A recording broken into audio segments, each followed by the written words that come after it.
और बच्चों, प्रोग्राम के नाम को जोर से बोलेंगे। पहले मैं बोलूंगा, उसके बाद आप। जय गुरुदेव,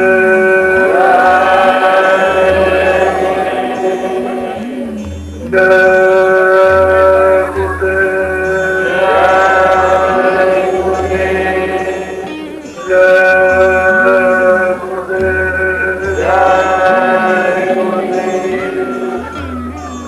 गुरुदेव। नाम किसका? परमात्मा का। जय गुरुदेव। नाम किसका? परमात्मा का। जय गुरुदेव। नाम किसका? परमात्मा का।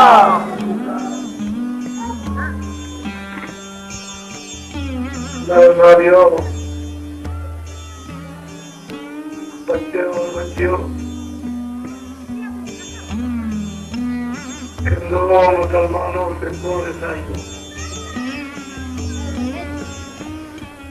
आज का दिन, आज का समय हम सब लोगों के लिए बहुत ही सौभाग्यशाली। ऐसे जीवन में दिन और समय कभी कभी नहीं तो मिलते ही नहीं है। सच्चे हुए आवाज टकरा रही कौन आती है? ये आवाज टकराती है।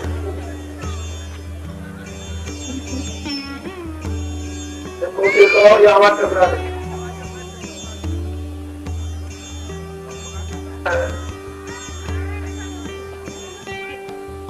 ये जीवन में मिलता नहीं है। भगवान ने सबसे बड़ी उन्होंने दया की है कि आपको ये मनुष्य अनमोल शरीर दे दिया। ये जो मनुष्य शरीर लेकर बैठे हुए हो, ये आपको किराए पर मिला है, ये भाड़े पर मिला है। थोड़े दिन के लिए उसने दिया। अनेकों जन्मों के पुण्य, अनेकों जन्मों की तपस्या, अनेकों जन्मों की सेवाओं का जब फल जमा हो जाता है तो ये मनुष्य शरीर अनुभव दिया जाता है और वो आपको दे दिया गया। इस मनुष्य शरीर को दो अधिकार दिए, एक अच्छे काम करने के, एक बुरे काम करने के। बुरा से बुरा काम करो और अच्छा से अच्छा काम करो। परमात्मा की तरफ से कोई बंधन नहीं है, कोई रोक टोक नहीं। पाप भी कर सकते हो, पुण्य भी कर सकते हो, नेक भी कर सकते हो, बद भी कर सकते हो।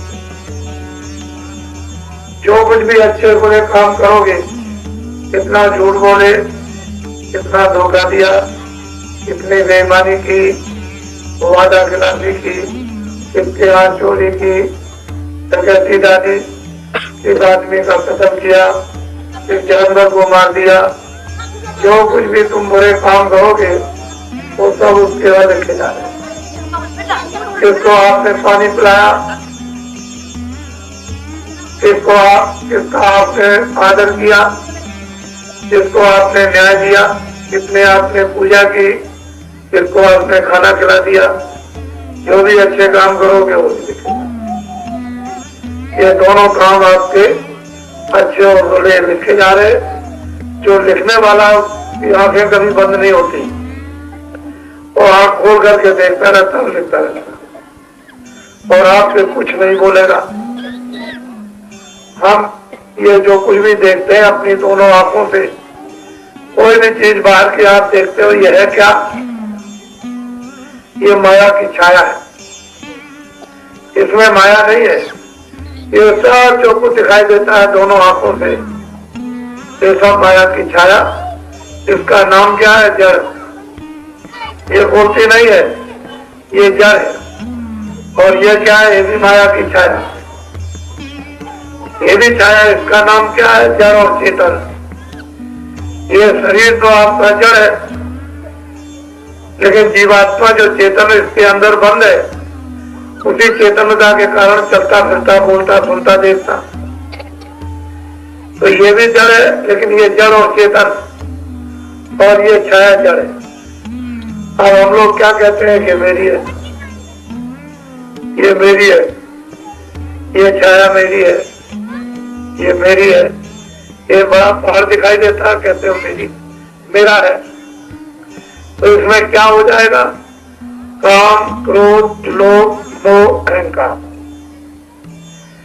ये दुश्मन, ये भूत जब अंदर प्रवेश हो जाएंगे शरीर में तो बुद्धि को पागल कर देंगे।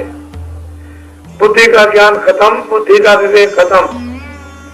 जब खत्म हो जाएगा तो ना आप माँ को पहचान सकते हो, ना पिता को, ना स्त्री को, ना भाई को, ना दोस्तों को, ना जातियों को पहचानोगे। क्या कहोगे? कि मेरी है, मेरी है, ये मेरी है, ये मेरी।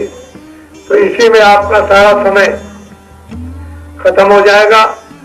और जो काम, क्रोध, लोभ, मोह, अहंकार जो भूत अंदर प्रेरित हो जाएंगे, ये तो आपका विनाश कर देंगे, खत्म कर देंगे आपको। आपकी मानवता खत्म हो जाएगी, आपका ज्ञान खत्म हो जाएगा, आपका सत्य खत्म हो जाएगा, आपकी दया खत्म हो जाएगी, प्रेम आपका चला जाएगा, सब खत्म कर देंगे। कुछ छोड़ने वाले नहीं है। ये ऐसे भूत हैं। जब समय आपका पूरा हो जाएगा तो मकान मालिक वो उसके सिपाहियों को बुलाएगा और एक कागज दे देगा, उसका नाम वारंट, कि जाओ ये ले जाओ कागज। इस गांव में दीनदयाल रहते हैं, उनका समय पूरा हो गया, 1 मिनट में मकान खाली करा। तो सिपाही जब कागज लेंगे तो वहीं से जोर से बोलेंगे, दीनदयाल, मालिक का आदेश हो गया है और तुम तैयार हो जाओ, मैं आ रहा हूँ, 1 मिनट के अंदर मकान खाली करना है। फिर उधर से वो सिपाही बोलेगा, मोहम्मद नूर, तुम्हारा वक्त पूरा हो गया है और मालिक का हुक्म हो गया है, 1 मिनट में मकान खाली करने की तैयारी करो, मैं आ रहा हूँ। तो बस आवाज देते हो, आवाज तो किसी को, औरों को, घर में किसी को सुनाई नहीं देगी, ये तो उसी को सुनाई देगी जिसका समय पूरा हो गया और उसका होश हो जाएगा। जब सिपाहियों की आवाज सुनेगा तो उसका होश हो जाएगा कि ये क्या हो गया, और सिपाही दौड़ करके सामने खड़े हो जाएंगे। उनकी ये शकल सूरत, ये जो चेहरा है, ये इतना डरावना और भयानक कि भूत उसके सामने कुछ नहीं, भूत की शकल कुछ नहीं, इतना डरावना और भयानक। तो प्रूफ है कि उनकी शकल को देखते एक क्षण के अंदर उनका पानी, आंखें बंद, कान बंद, जबान बंद और बुद्धि पागल, और वो खड़े होकर कहेंगे, देखो ये मालिक का आदेश हो गया है, 1 मिनट में मकान खाली करो। तो आपने तो कभी खाली किया नहीं, अब आप क्या करोगे? वो तो किसी से बोलने नहीं देगा, देखने भी नहीं देगा, किसी की बात सुनने भी नहीं देगा, किसी की बात समझने भी देगा। वो तो कहेगा खाली करो, 1 मिनट के अंदर खाली करो। तो आप क्या करोगे? कुछ नहीं। तो यहाँ गले को दबाएंगे जोर से, इधर देखो, इसको जोर से दबाएंगे सिपाही। 1 मिनट के अंदर मन को, बुद्धि को, चित्त को, प्राणों को, जीवात्मा को इस शरीर से, इस मनुष्य शरीर से जो अनमोल शरीर है उससे निकाल करके बाहर, मन को, बुद्धि को, चित्त को, प्राणों को, जीवात्मा को इस शरीर से निकाल बाहर। कैसे निकाल देंगे? जीवात्मा इसमें से निकाल दी गई, शरीर गिर जाएगा। अब आप इससे घृणा करोगे, नफरत हो जाएगी, घर में रख नहीं सकते हो, कपड़े डाल दोगे। हिंदू ले जाएंगे बाहर गांव के, लकड़ियों पर रख करके जला के रख, मुसलमान ले जाएंगे बाहर, गड्ढा खोद के दफना देंगे। भाई ये आपकी आखिरी मंजिल है, ये आखिरी सीमा है, इसके आगे कोई कुछ नहीं। ये माया की छाया, बाग है, बगीचा है, मकान है, जानवर है, घर का सामान है, जो कुछ भी, सोना चांदी, ये दोस्त है, मित्र है, साथी है, पति है, पत्नी है, सब, ये हिंदी है, अंग्रेजी है, उर्दू है, जो कुछ भी है वो सब आपकी है। इसमें से कोई भी आपकी न तो रक्षा करेगा और न आपके साथ जाएगा। अब आपको ये सोचना है, ये बताइए आपने अपने लिए क्या किया? ये जो कुछ भी किया है, ये छाया इकट्ठी की है, ये तो इसके लिए किया है। तो आप इस छाया से, इस छाया की रक्षा करो, कपड़े भी दे दो, खाना भी दे दो, पानी भी दे दो, दवा भी दे दो, मकान में भी इसको रखो और मान भी दो, सम्मान भी दो, सेवा करो, सेवा लो भी, मना कौन करता। इस छाया से छाया की रक्षा करो। लेकिन अब आपको ये सोचना है कि आपने जीवात्मा के लिए क्या जमा किया। वो तो निकाल दी गई, उसके लिए क्या किया। और ये जो मेहनत आपने की वो तो ये पड़ी है, ये छाया ये पड़ी है, तो ये तो जाने वाली है नहीं। एक गांव में कितने लोग चले गए, लेकिन कुछ लेकर के तो नहीं गए। मकान भी पड़ा है, ये घर भी पड़ा हुआ है, जानवर, और ये बात बगीचे में पड़े। तो आप जीवात्मा के लिए आपने क्या किया, उसके लिए बड़े ध्यान से सुनो। दिन में आप खेती करो, दुकान करो, दफ्तर का काम। खेती और दुकान दफ्तर का काम सबसे पहले ईमानदारी मेहनत के साथ, और शाम को आओ अपने अपने बच्चों की सेवा करो। ईमानदारी मेहनत से सेवा करो, और कोई भी अतिथि मेहमान आ जाए उसकी भी आप सेवा कर दो। कोई हिंदू मुसलमान आपके दरवाजे पर आ जाए, रात को आ जाए, तो पानी दे दो, खाना खिला दो, उसको जगह दे दो। अगर तुमने पानी नहीं खिलाया और खाना नहीं खिलाया और जगह नहीं दी, तो ये रचना संसार होगी। संसार है, मगन है, मोटा घाट है। तो तुम्हारा क्या कर्तव्य है मानवता का, जब एक पानी दे दो, कुछ खाना दे दो, उसको जगह दे दो, सुबह हो जाएगा, चला जाएगा। ये काम पहले करो। ये दो ड्यूटी है, दो काम है जो महात्माओं ने आपको दिए, उसको पहले पूरा कर लो। और जब कोई भी काम का समय ना हो, होने के लिए आप 4-5 पर जाओ, तो 15 मिनट मनुष्य मंदिर में सच्चे भगवान का भजन, हिंदू मनुष्य मंदिर में सच्चे भगवान का भजन अपनी आत्मा से, और मुसलमान जिस्मानी मस्जिद में सच्चे खुदा की इबादत उस अपनी रूह से। इसी तरह से ईसाई इस बारी में रात की प्रार्थना और किसी स्थान में नाम की कमाई। चारों वर्गों के लोग, चारों जातियों के लोग और चारों धर्मों के मजहबों के लोग अगर दिन में काम करे, शाम को बच्चों की सेवा और हिंदू भगवान का भजन और मुसलमान खुदा की इबादत, ईसाई रात की प्रार्थना और सिख नाम की कमाई अगर सब उतर जाए, तो जो तकलीफ, जो परेशानी घर में, बीमारी, लड़ाई झगड़ा समाज का, कचहरियों का, झूठा धोखेधड़ी का, मारपीट जातियों की, हिंदुओं की, मुसलमानों की, सिखों की और देश की, ये आपकी सब तकलीफ क्या करें। हिंदू कहेंगे भाई हम भगवान का भजन नहीं करेंगे, मुसलमान कहेंगे हम खुदा की इबादत नहीं करेंगे, ईसाई कहेंगे हम उस नाम की प्रार्थना नहीं करेंगे, और सिख कहेंगे हम नाम की कमाई नहीं करेंगे। तो ये तकलीफ जाने वाली नहीं है, ये नहीं जाएगी। ना बीमारी जाएगी, ना झगड़ा जाएगा, ना घर की आफत जाएगी, ना परेशानी जाएगी, ना उलझन जाएगी, ना समाज का झगड़ा, ना हिंदुओं का, ना मुसलमानों का, ना सिखों का ये झगड़ा नहीं जाएगा, ना देश का जाएगा, ना गरीबी जाएगी। आप लोग हम भजन नहीं करेंगे, तो मैं ये कहूंगा ये तकलीफ जाने वाली नहीं। और अभी आपने तकलीफ क्या देखी, बीमारी क्या देखी, अभी आपने दुख क्या देखे, अभी पीड़ा क्या देखी, लड़ाई झगड़ा क्या देखा, अभी मारपीट क्या देखी, अभी आपने सूखा क्या देखा, अभी टैक्स क्या देखे, अभी आपने महंगाई क्या देखी, अभी आपने अकाम क्या देखा। वो तो आगे आने वाला है, वो तो आगे आएगा, वो तो आगे आने वाला है। फिर ये तो नहीं कहोगे कि हमको किसी ने होशियार नहीं किया, ये तो आप नहीं कहोगे कि भाई मैं तो कोई साधु बनाने आया नहीं, मैं तो ये आपको हो कराने आया हूँ कि आप अपनी जीवात्मा के लिए भी कर लो और को शरीर के लिए भी कर लो। तो दिन में आप खेती का काम, दुकान का काम, ईमानदारी मेहनत के दफ्तर का काम, शाम को आओ बच्चों की सेवा खिदमत करो। मरण कौन करता, मरण कोई नहीं करता है। फिर तुम्हारे पास लाख हो, तुम्हारे पास करोड़ हो, तुम्हारे पास 1000 एकड़ जमीन हो, तुम्हारे पास 10 मकान हो, रखो, मरण कौन करता कि उनको फेंक दो। लेकिन ये हमेशा याद रखो कि अगर आज हमारा समय पूरा हो जाए तो ये तो सारा सामान शरीर का, शरीर के काम आने वाला तो ये पड़ा रह जाएगा और शरीर को जला दिया जाएगा, तो शरीर का नाम निशान खत्म हो जाएगा।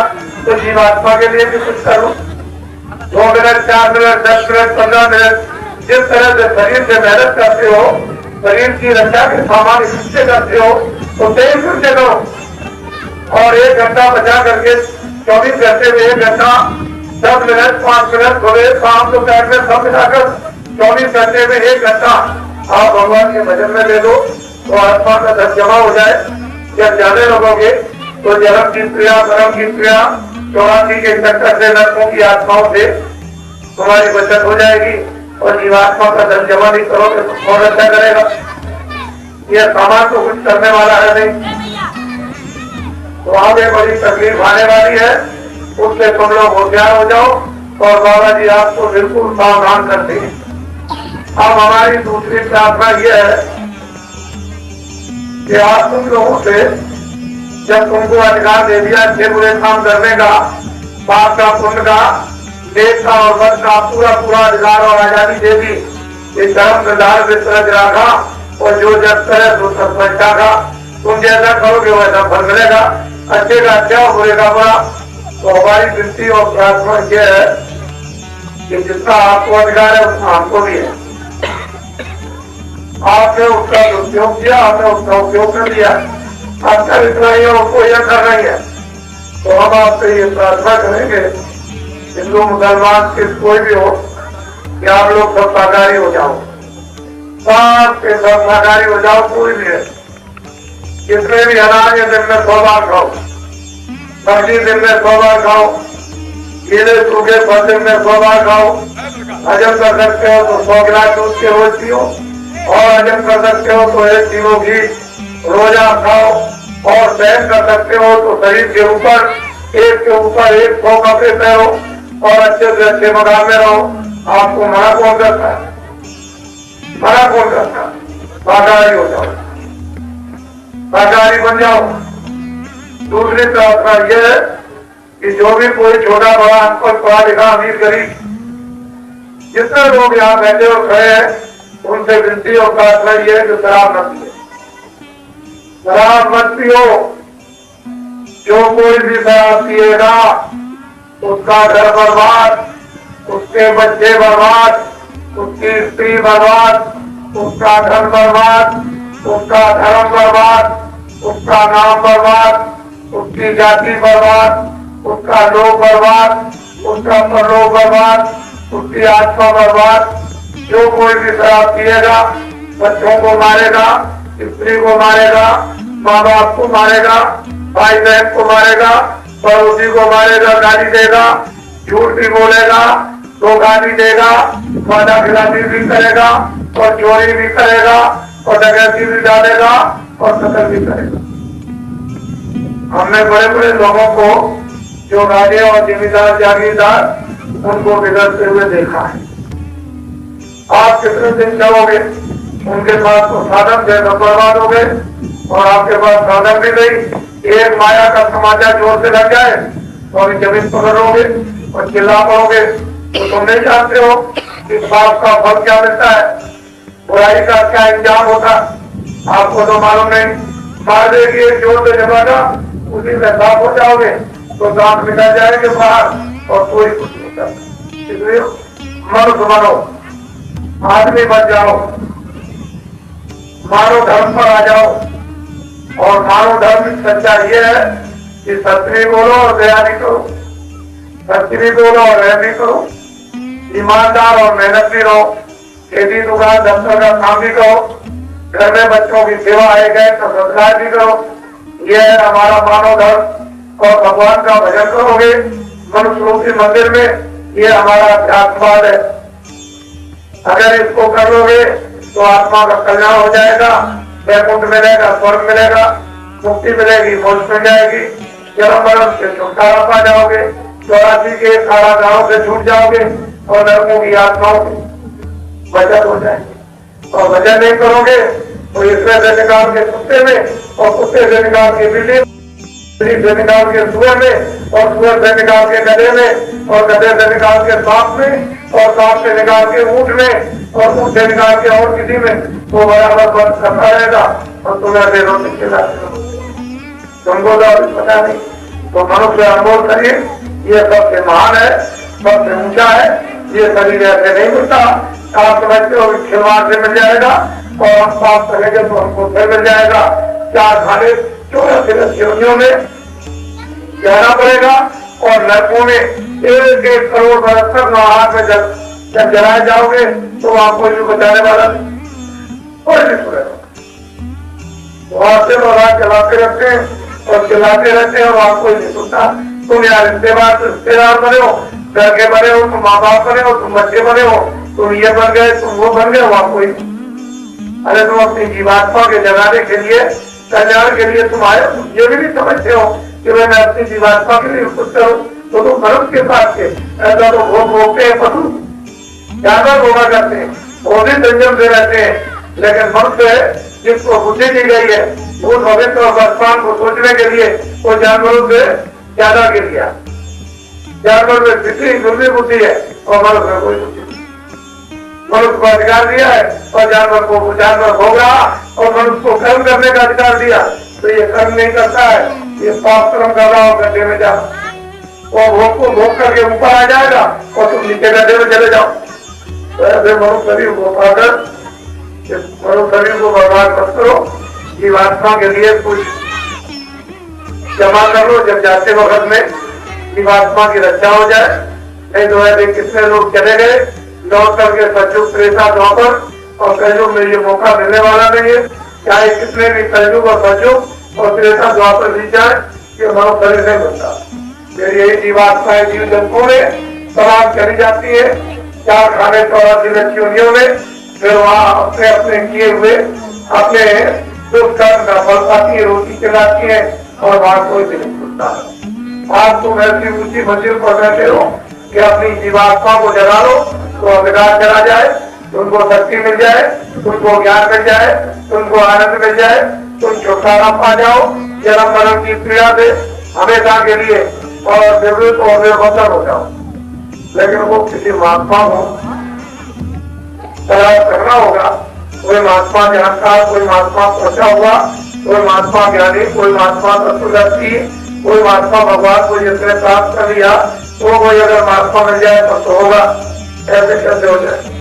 इसलिए किताबों में लिखा है कि जाओ तुम उस महात्मा की खोज करो, उस सच्चे गुरु की खोज करो, होते हुए गुरु की खोज करो। लेकिन आप घर में बैठे हुए हो, इस मोह ममता में, काम में, क्रोध में इसका फैला दिया और तुमने काम क्रोध लोग हो अहंकार की बस्ती बता दी और इसी में बस रो रहे हो। आप इसी में गिरते पड़ते हो, उसमें समझ में कुछ नहीं आता, इसको मार दिया, उसको मार दिया, उसका ले लिया, उसका ले लिया, और उसने उसको मार दिया, उसका ले लिया, ये रात को देर लगा। ऐसी जिंदगी जो आपने अपनी बना ली है वो तो जिंदा ही आपने इधर नरक कर लिया, और जब जाओगे बचपन के नरकों में तो वो तो नरक अलग है, उसका तो भोगने का भोग का अलग ही है, और तुमको यहाँ भी उसका तो भोग है। तो इसलिए महात्मा चाहते हैं कि तुम बाहर भी सुखी हो जाओ, बाहर भी निरोगी हो जाओ, बाहर भी आप समृद्ध हो जाओ, और बाहर भी आपको क्षणिक आनंद मिल जाए, बाहर भी क्षणिक सुख मिल जाए, बाहर भी क्षणिक भौतिक ज्ञान प्राप्त हो जाए, और बाहर भी भौतिक क्षणिक शक्ति को आप जान जाओ और तुम्हारी आत्मा का जागरण हो जाए, तो अस्थायी ज्ञान, अस्थायी शक्ति, अस्थायी आनंद और तुम प्राप्त करो तो हम आपको अनुभव चीज देंगे। ये हमारे दूर से किसान आए हुए हैं और किसानों के हमारे बच्चे भी आए हैं जो स्कूलों में पढ़ते हैं। छात्रों, तुम अपनी पूरी बात को लेकर के जाना, अभी तुम्हारे लिए अलग कुछ है, और जितने भी किसान आए हुए हैं जो खेती का काम करते हैं ये अपनी अपनी चीज लेकर के जाएंगे सारी, और जितने भी मजदूर हैं वो अपनी चीज लेकर जाए, जो भी दुकानदार पेड़ साहूकार हैं वो अपनी अपनी चीज लेकर के जाए, और कर्मचारी अधिकारी जो भी इसमें छोटे बड़े आ गए वो सब अपनी अपनी चीजों को लेके जाएंगे। लेकिन सबसे पहले मुझे आत्माओं का धर्म दे देने दीजिए, क्योंकि ये सर्वोपरि चीज है और ये मिलेगी नहीं, आपको समय मिलेगा नहीं खोज करने का, तलाश करने का, महात्माओं के पास जाने का। तो आज की घड़ी और आज का पुण्य आपका उदय हो गया है। इन घड़ियों में, इस समय में सुगुण और अनमोल वस्तु जो सच्ची है अपने आत्माओं की, उसको तो आप ले लीजिए। क्योंकि मुझे समय मिलेगा नहीं और आप कहीं जा नहीं सकोगे। ऐसे घर के कामों में किस तरह से उलझे और फंसे हुए हो, तो मैं चाहता हूं कि आत्माओं का सम्मान किया जाए। और ये पैसे से नहीं मिलता, सोने चांदी से नहीं मिलेगा, राजपाट काल में दे दो तो नहीं मिलेगा। तुम कहोगे हम लो ये रुपया पैसा सोना चांदी हीरे जवाहरात और हमको स्वर्ग दे दो, इससे नहीं मिलेगा। ना मुक्ति मिलेगी, ना मोक्ष मिलेगी, ना आत्माओं का धन मिलेगा।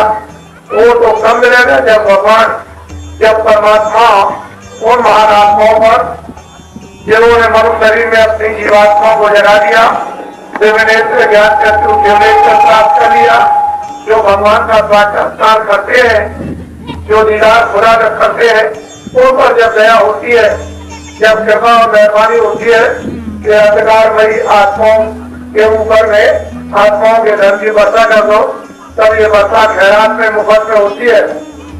ये पैसे से नहीं मिलेगा। कभी मत सोचना कि आत्माओं का धन पैसे से मिलेगा, ये तो बड़ी खुशी की चीज। ये तो खैरात है दान। किसी शेख साहूकार के पास बहुत पैसा हो तो ये तो उसकी इच्छा की बात है, तो खैरात कर दे, वो दान कर दे, कपड़ा दान में दे दे, पैसा दान में दे दे, अन्न दान में दे दे, दवा दान में दे दे, वो कोई मकान बना दे किसी गरीबों के लिए, वो तो उसकी इच्छा के ऊपर है। किसी तरह से भगवान की जब दया आत्माओं पर हो जाती है, इनका पता कर दो, तो वो फिर मतलब ये है कि आत्माओं के नाम दान की वर्षा करते, तो उसको तो आप पहले दे दीजिए, क्योंकि ये चीज नहीं मिलेगी।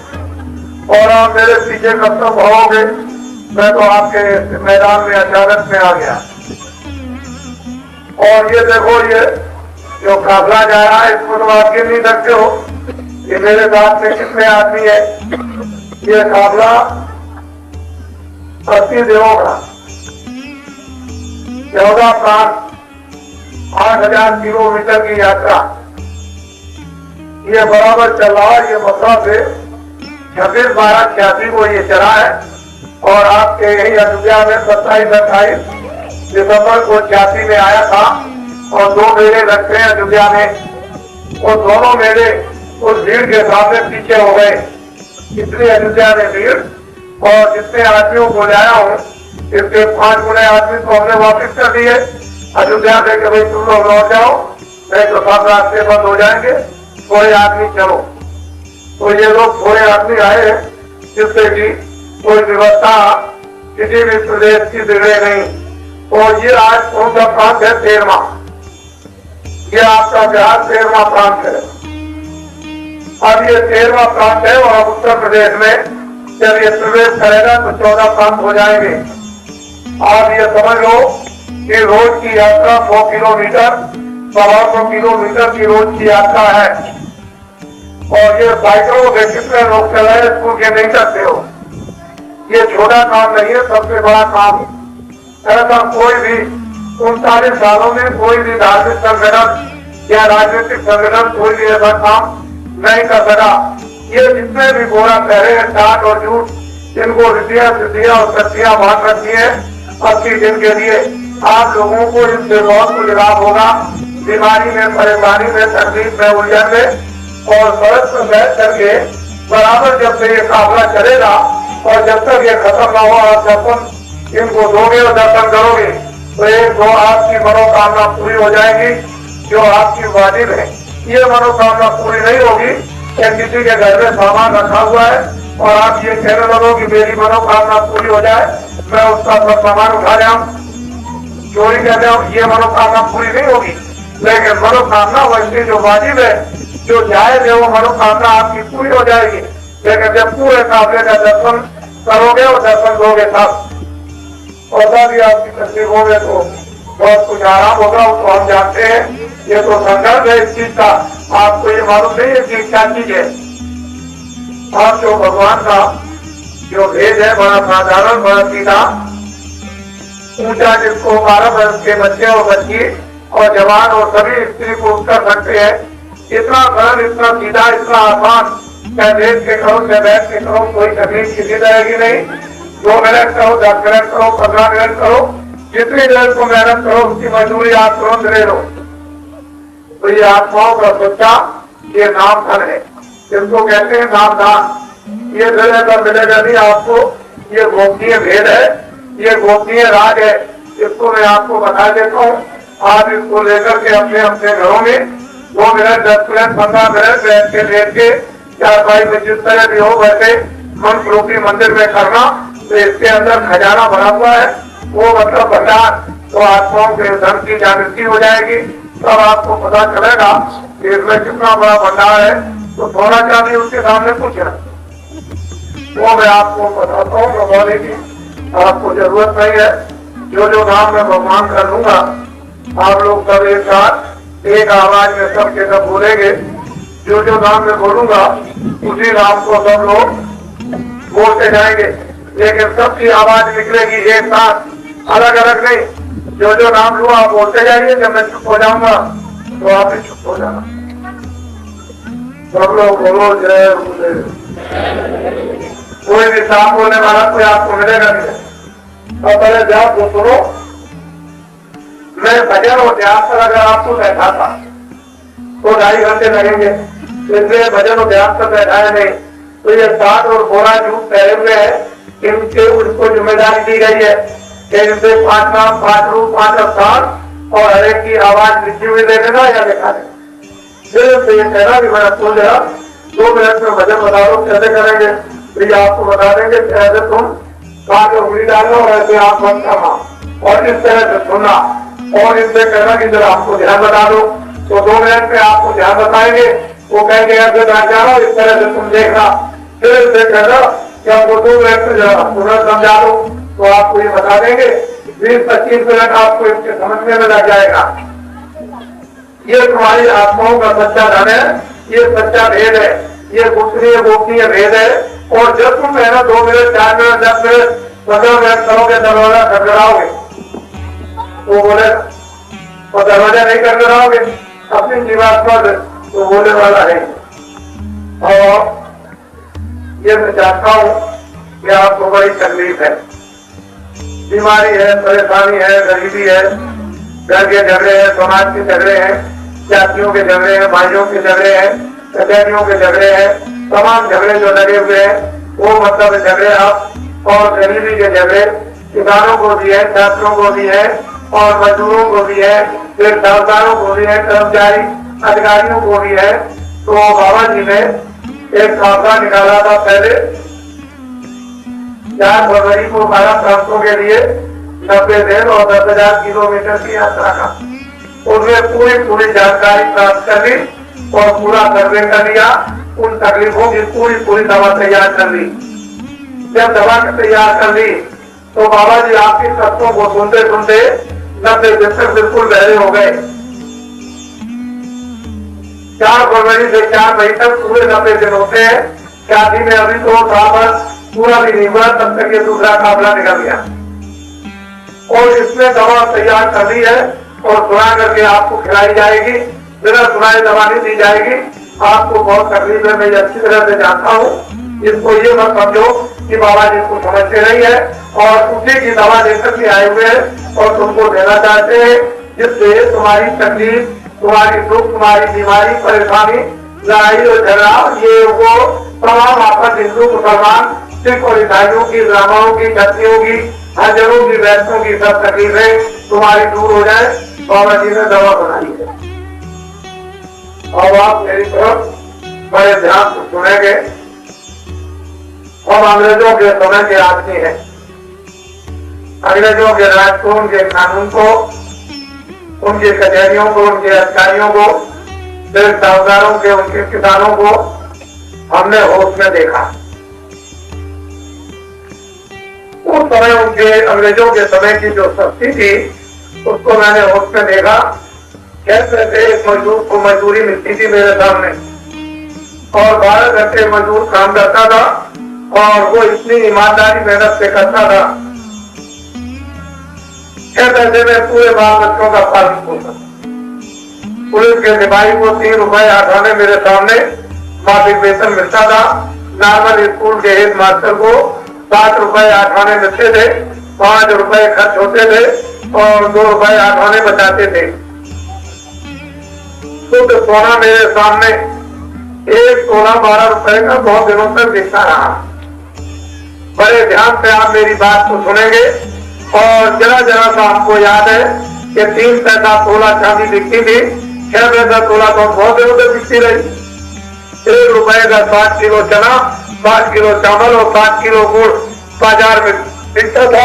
और गांव में चले जाइए तो 80 किलो यानी 80 से 1 रुपए का मिलता था। इस तरह की चोरी डकैती और कत्ल मैंने नहीं देखे। ऐसे झूठे मुकदमे, झूठी गवाहियां, इस तरह की और ऐसी बीमारियां, ऐसे अस्पताल और डॉक्टर और दवा के कारखाने हमने नहीं देखे। हमने तो सीधे साधे सच्चे लोगों को अंग्रेजों के वक्त में देखा था।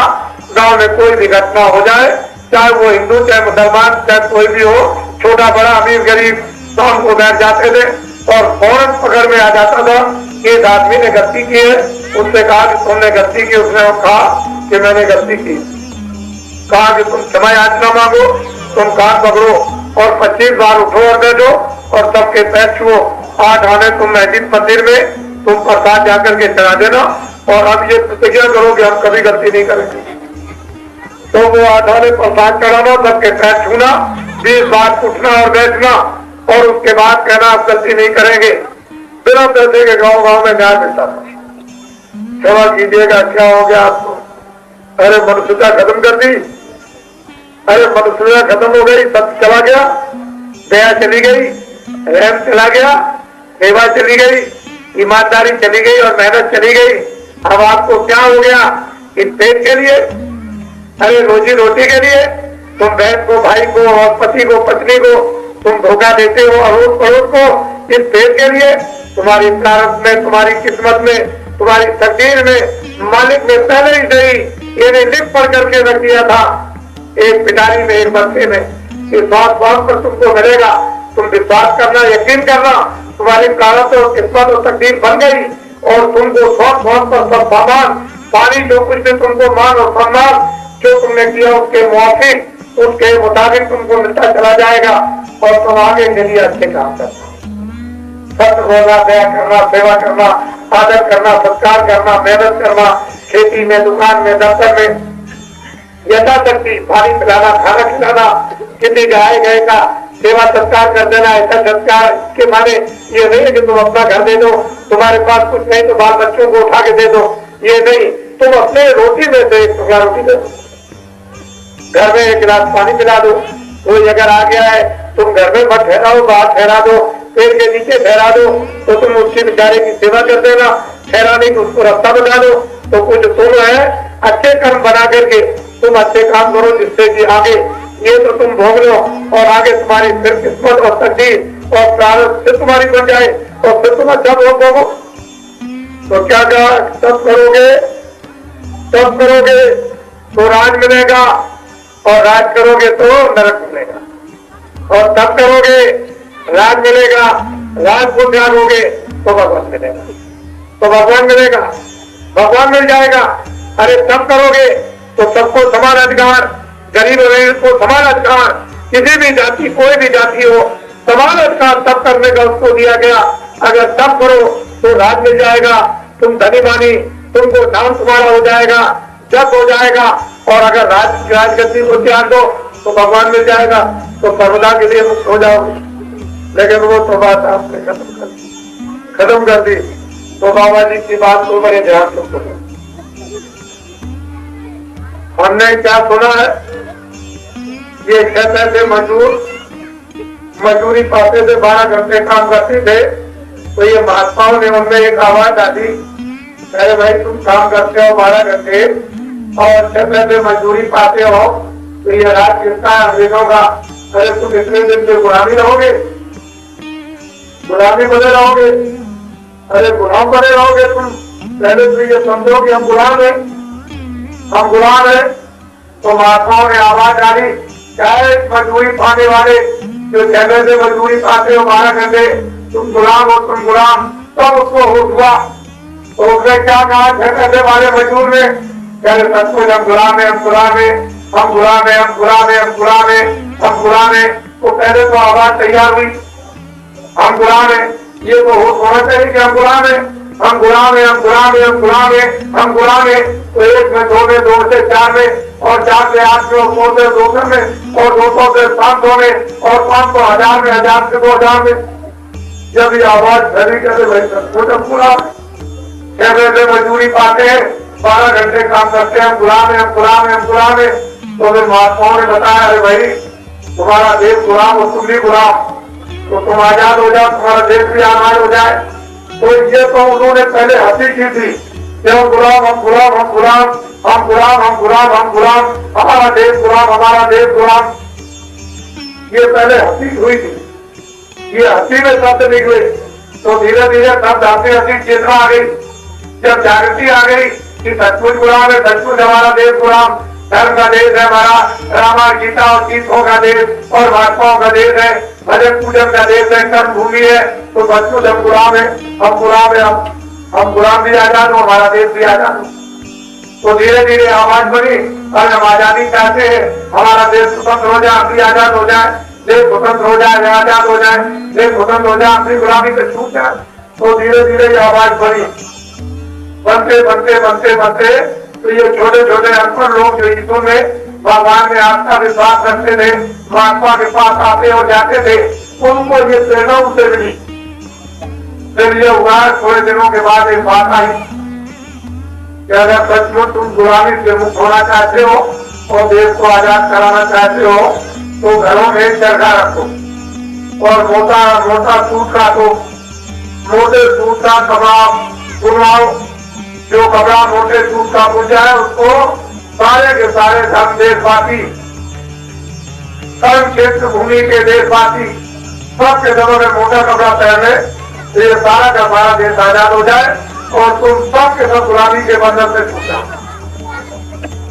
तो छोटे लोगों ने खेल करना शुरू किया, उन्हीं मजदूरों ने ये शुरू दे दिया और कपड़ा बनवाने के लिए तो कपड़ा बनवाया और मोटा मोटा कपड़ा, वो गली वाला मोटा फूल वाला वो कपड़ा पहना। तो कहते ऐसा कपड़ा पहनो, ऐसा कपड़ा पहनो, तो उसका नाम रखा खद्दर। ऐसा खद्दर करो, देसी खद्दर करो, देसी खद्दर करो, तो गुलामी से तुम छूट जाओगे और देश तुम्हारा स्वतंत्र हो जाएगा, खद्दर पहनो। तो दलाल लोग रास्ते में बैठे थे। अब सुनिए आप मेरी बात, ये मैं बताने को तैयार नहीं हूँ कि कौन दलाल थे, ये मेरा काम नहीं, लेकिन ये बताऊंगा आपको इस तरह से। जब गरीब लोगों ने कहते थे मजदूरी पाने वालों ने ये नाटक किया कि उन्होंने आवाज भी लगाई और खदर मोटा कपड़ा पहना और कहा हम गुलामी से मुक्त होना चाहते हैं और देश हम स्वतंत्र चाहते हैं, हम देश स्वतंत्र चाहते हैं। तो आवाज लगाता हुआ चला जा रहा था, तो दलाल ने बुलाया कि ना तुम क्या करते हो? हम तो बाबूजी मजदूरी करते हैं। जितनी मजदूरी पाते हो कहते बाबूजी क्या करते, 6 घंटे काम करते हो, 12 घंटे। तो ये क्या पहले हुए हो? कहते खद्दर। तो तुम क्या के बाबूजी हम गुलाम हो गए, हम गुलामी से मुक्त होना चाहते हैं और हम चाहते हैं कि ये देश आ जाए। अच्छा, तो सूरज निकलता है, जहां तक सूरज उठता है तुमको 6 पैसे मजदूरी मिलती है, तो तुम देश आजाद करा लोगे क्या? बाबूजी हो जाए। कह लगे अच्छा करो, इसको उतारो खद्दर को। खद्दर उतारा और दलाल ने जूते उतारे अपने पैरों के और 30 जूते मारे सिर पर और 30 जूते मारे, उसका तो होश उड़ गया और 50 गाड़ी दी उसको खड़े होकर। वो तो बेचारा कांपने लगा, ये क्या हो गया? 30 जूते खद्दर उतरवा दिया, नंगा कर दिया और 10 जूते और 10 गाड़ी और 10 जूते उसको तो जमीन पर गिरा दिया। तो कांपने लगा। कभी ऐसी बात मत कहना कि हम गुलामी से छूटना चाहते हैं और देश हमारा आजाद हो जाए, कभी मत कहना। और आपसे कभी खदर मत करना। अगर हमने अपनी बार देख लिया तो तेरी इच्छा नहीं रहेगी, खत्म कर देंगे। ये हमने देखा। बड़े ध्यान से आप मेरी बात को सुने अच्छी तरह से। वो बेचारा रोता हुआ गरीब आदमी वो खदर को कपड़े को दबाता हुआ गया जंगल की तरफ। एकांत में जब गया तो कोई भी आदमी वहां नहीं था, तो बेचारा आंखों से आंसू गिराता है और सीने से दबा के कहता है धीरे से, इसे आजाद हो जाएगा, देश आजाद हो जाएगा। वो आंसू गिराता है, ये उसकी सच्ची इच्छी थी, ये बात सच्ची उसकी थी, लेकिन दलाल लोग निकलने नहीं देते थे। इसको समझ लीजिए, धीरे धीरे धीरे धीरे धीरे धीरे माहौल बन गया और माहौल बनते बनते बनते बनते बनते बनते 3 साल सत्याग्रह बाबा जी ने देखा पूरा 48 में देश को आजादी मिल गई। और ध्यान से बोलो, भगवान करने की जरूरत नहीं, बोले ध्यान से सुनिए। 48 में जब आजादी मिल गई तो बांग्लादेश और पाकिस्तान और लंका हिंदुस्तान में था, 5000 की कदर करने वाले नहीं थे। हमने देखा था 5000 की कदर करने वाले नहीं थे। देश आजाद हो गया, खजाना मिल गया, फौज मिल गई, कर्मचारी अधिकारी मिल गए, 3 साल बाद कारखाने मिल गए, स्कूल मिल गए और छात्र मिल गए, किसान मिल गए, सारा का सारा विधान बदलने और बनाने का मिल गया। जब ये कहा गया कि देश आजाद हो गया, कदर कर लो, तो ये आबादी आई कि हम कदर नहीं करेंगे, अपना घर बर्बाद नहीं कराएंगे। इतना आतंक पैदा हो गया था देश में। जब आजादी मिल गई, देश आजाद हो गया, तो आप लोग विद्वानों, किसानों, मजदूरों, छात्रों, कर्मचारियों, अधिकारियों, इस बात को ध्यान से सुनो कि जब देश आजाद हो गया, आजादी मिल गई, तो तुरंत ही आपने ये काम क्यों शुरू कर दिया कि आंदोलन करो, हड़ताल करो, तोड़फोड़ करो। अरे आंदोलन करो, हड़ताल करो, तोड़फोड़ करो, स्कूल को जला दो, बच्चों को मार दो, कारखाने जला दो, मजदूरों को मार दो, किसानों को मार डालो और दुकानें जला दो, एक साहूकारों को मारो, दफ्तरों को तोड़ दो, कर्मचारी अधिकारियों को मार दो।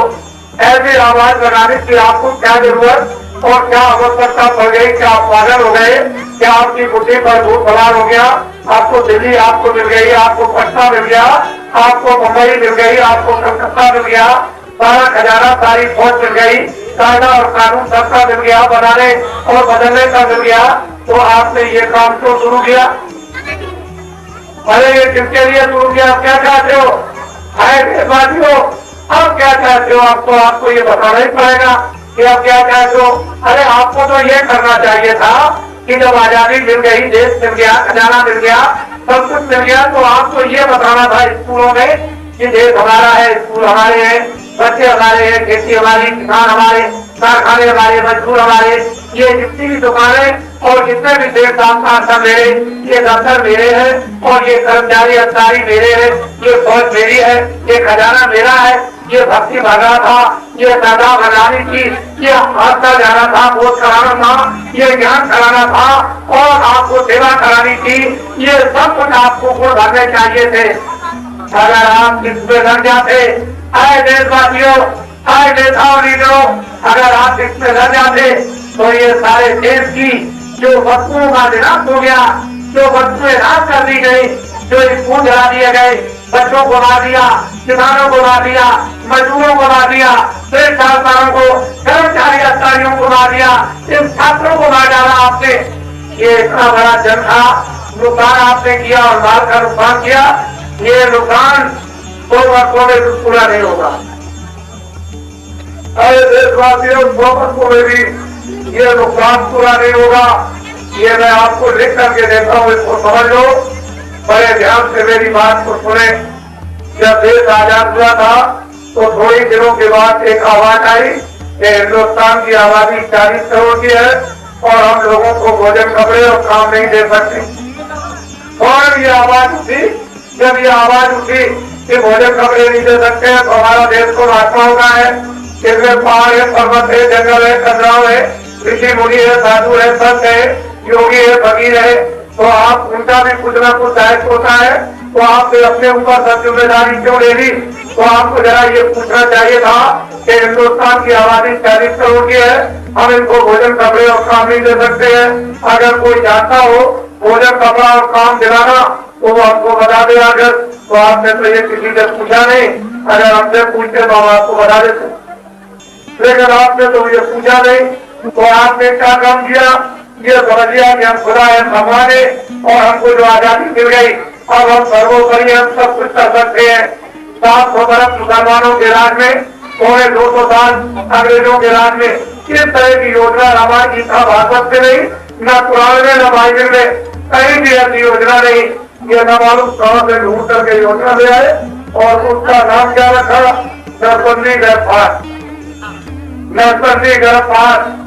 ये रेडियो अखबारों को काम में दिया और ये धड़ोरा सीखा कि नसबंदी करो गिरफ्तार करो, नसबंदी करो गिरफ्तार करो, थोड़ा बचेगा चांदी बचेगा, एक भी बच्चा पैदा करना, तुम सब के पास दुखी हो जाओगे। नसबंदी करो गिरफ्तार करो, नसबंदी करो गिरफ्तार करो। मैं आपसे ये पूछता हूँ कि अंग्रेजों के राज में 4 महीने 5 महीने या 6 महीने 9 महीने का बच्चा गिरा दिया जाए तो उसको 20 साल की सजा और सजाए मौत।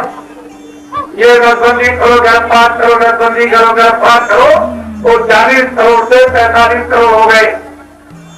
फिर आपने कहा ठहर जाओ, कहा ढंग से लागू किया जाएगा और रेडियो अखबारों को आपने सामने दिया और ढगोड़ा पीटा कि नसबंदी करो गिरफ्तार करो, थोड़ा बचेगा चांदी बचेगा और फल बचेंगे और फूल बचेंगे और कोई भी दुखी नहीं रहेगा।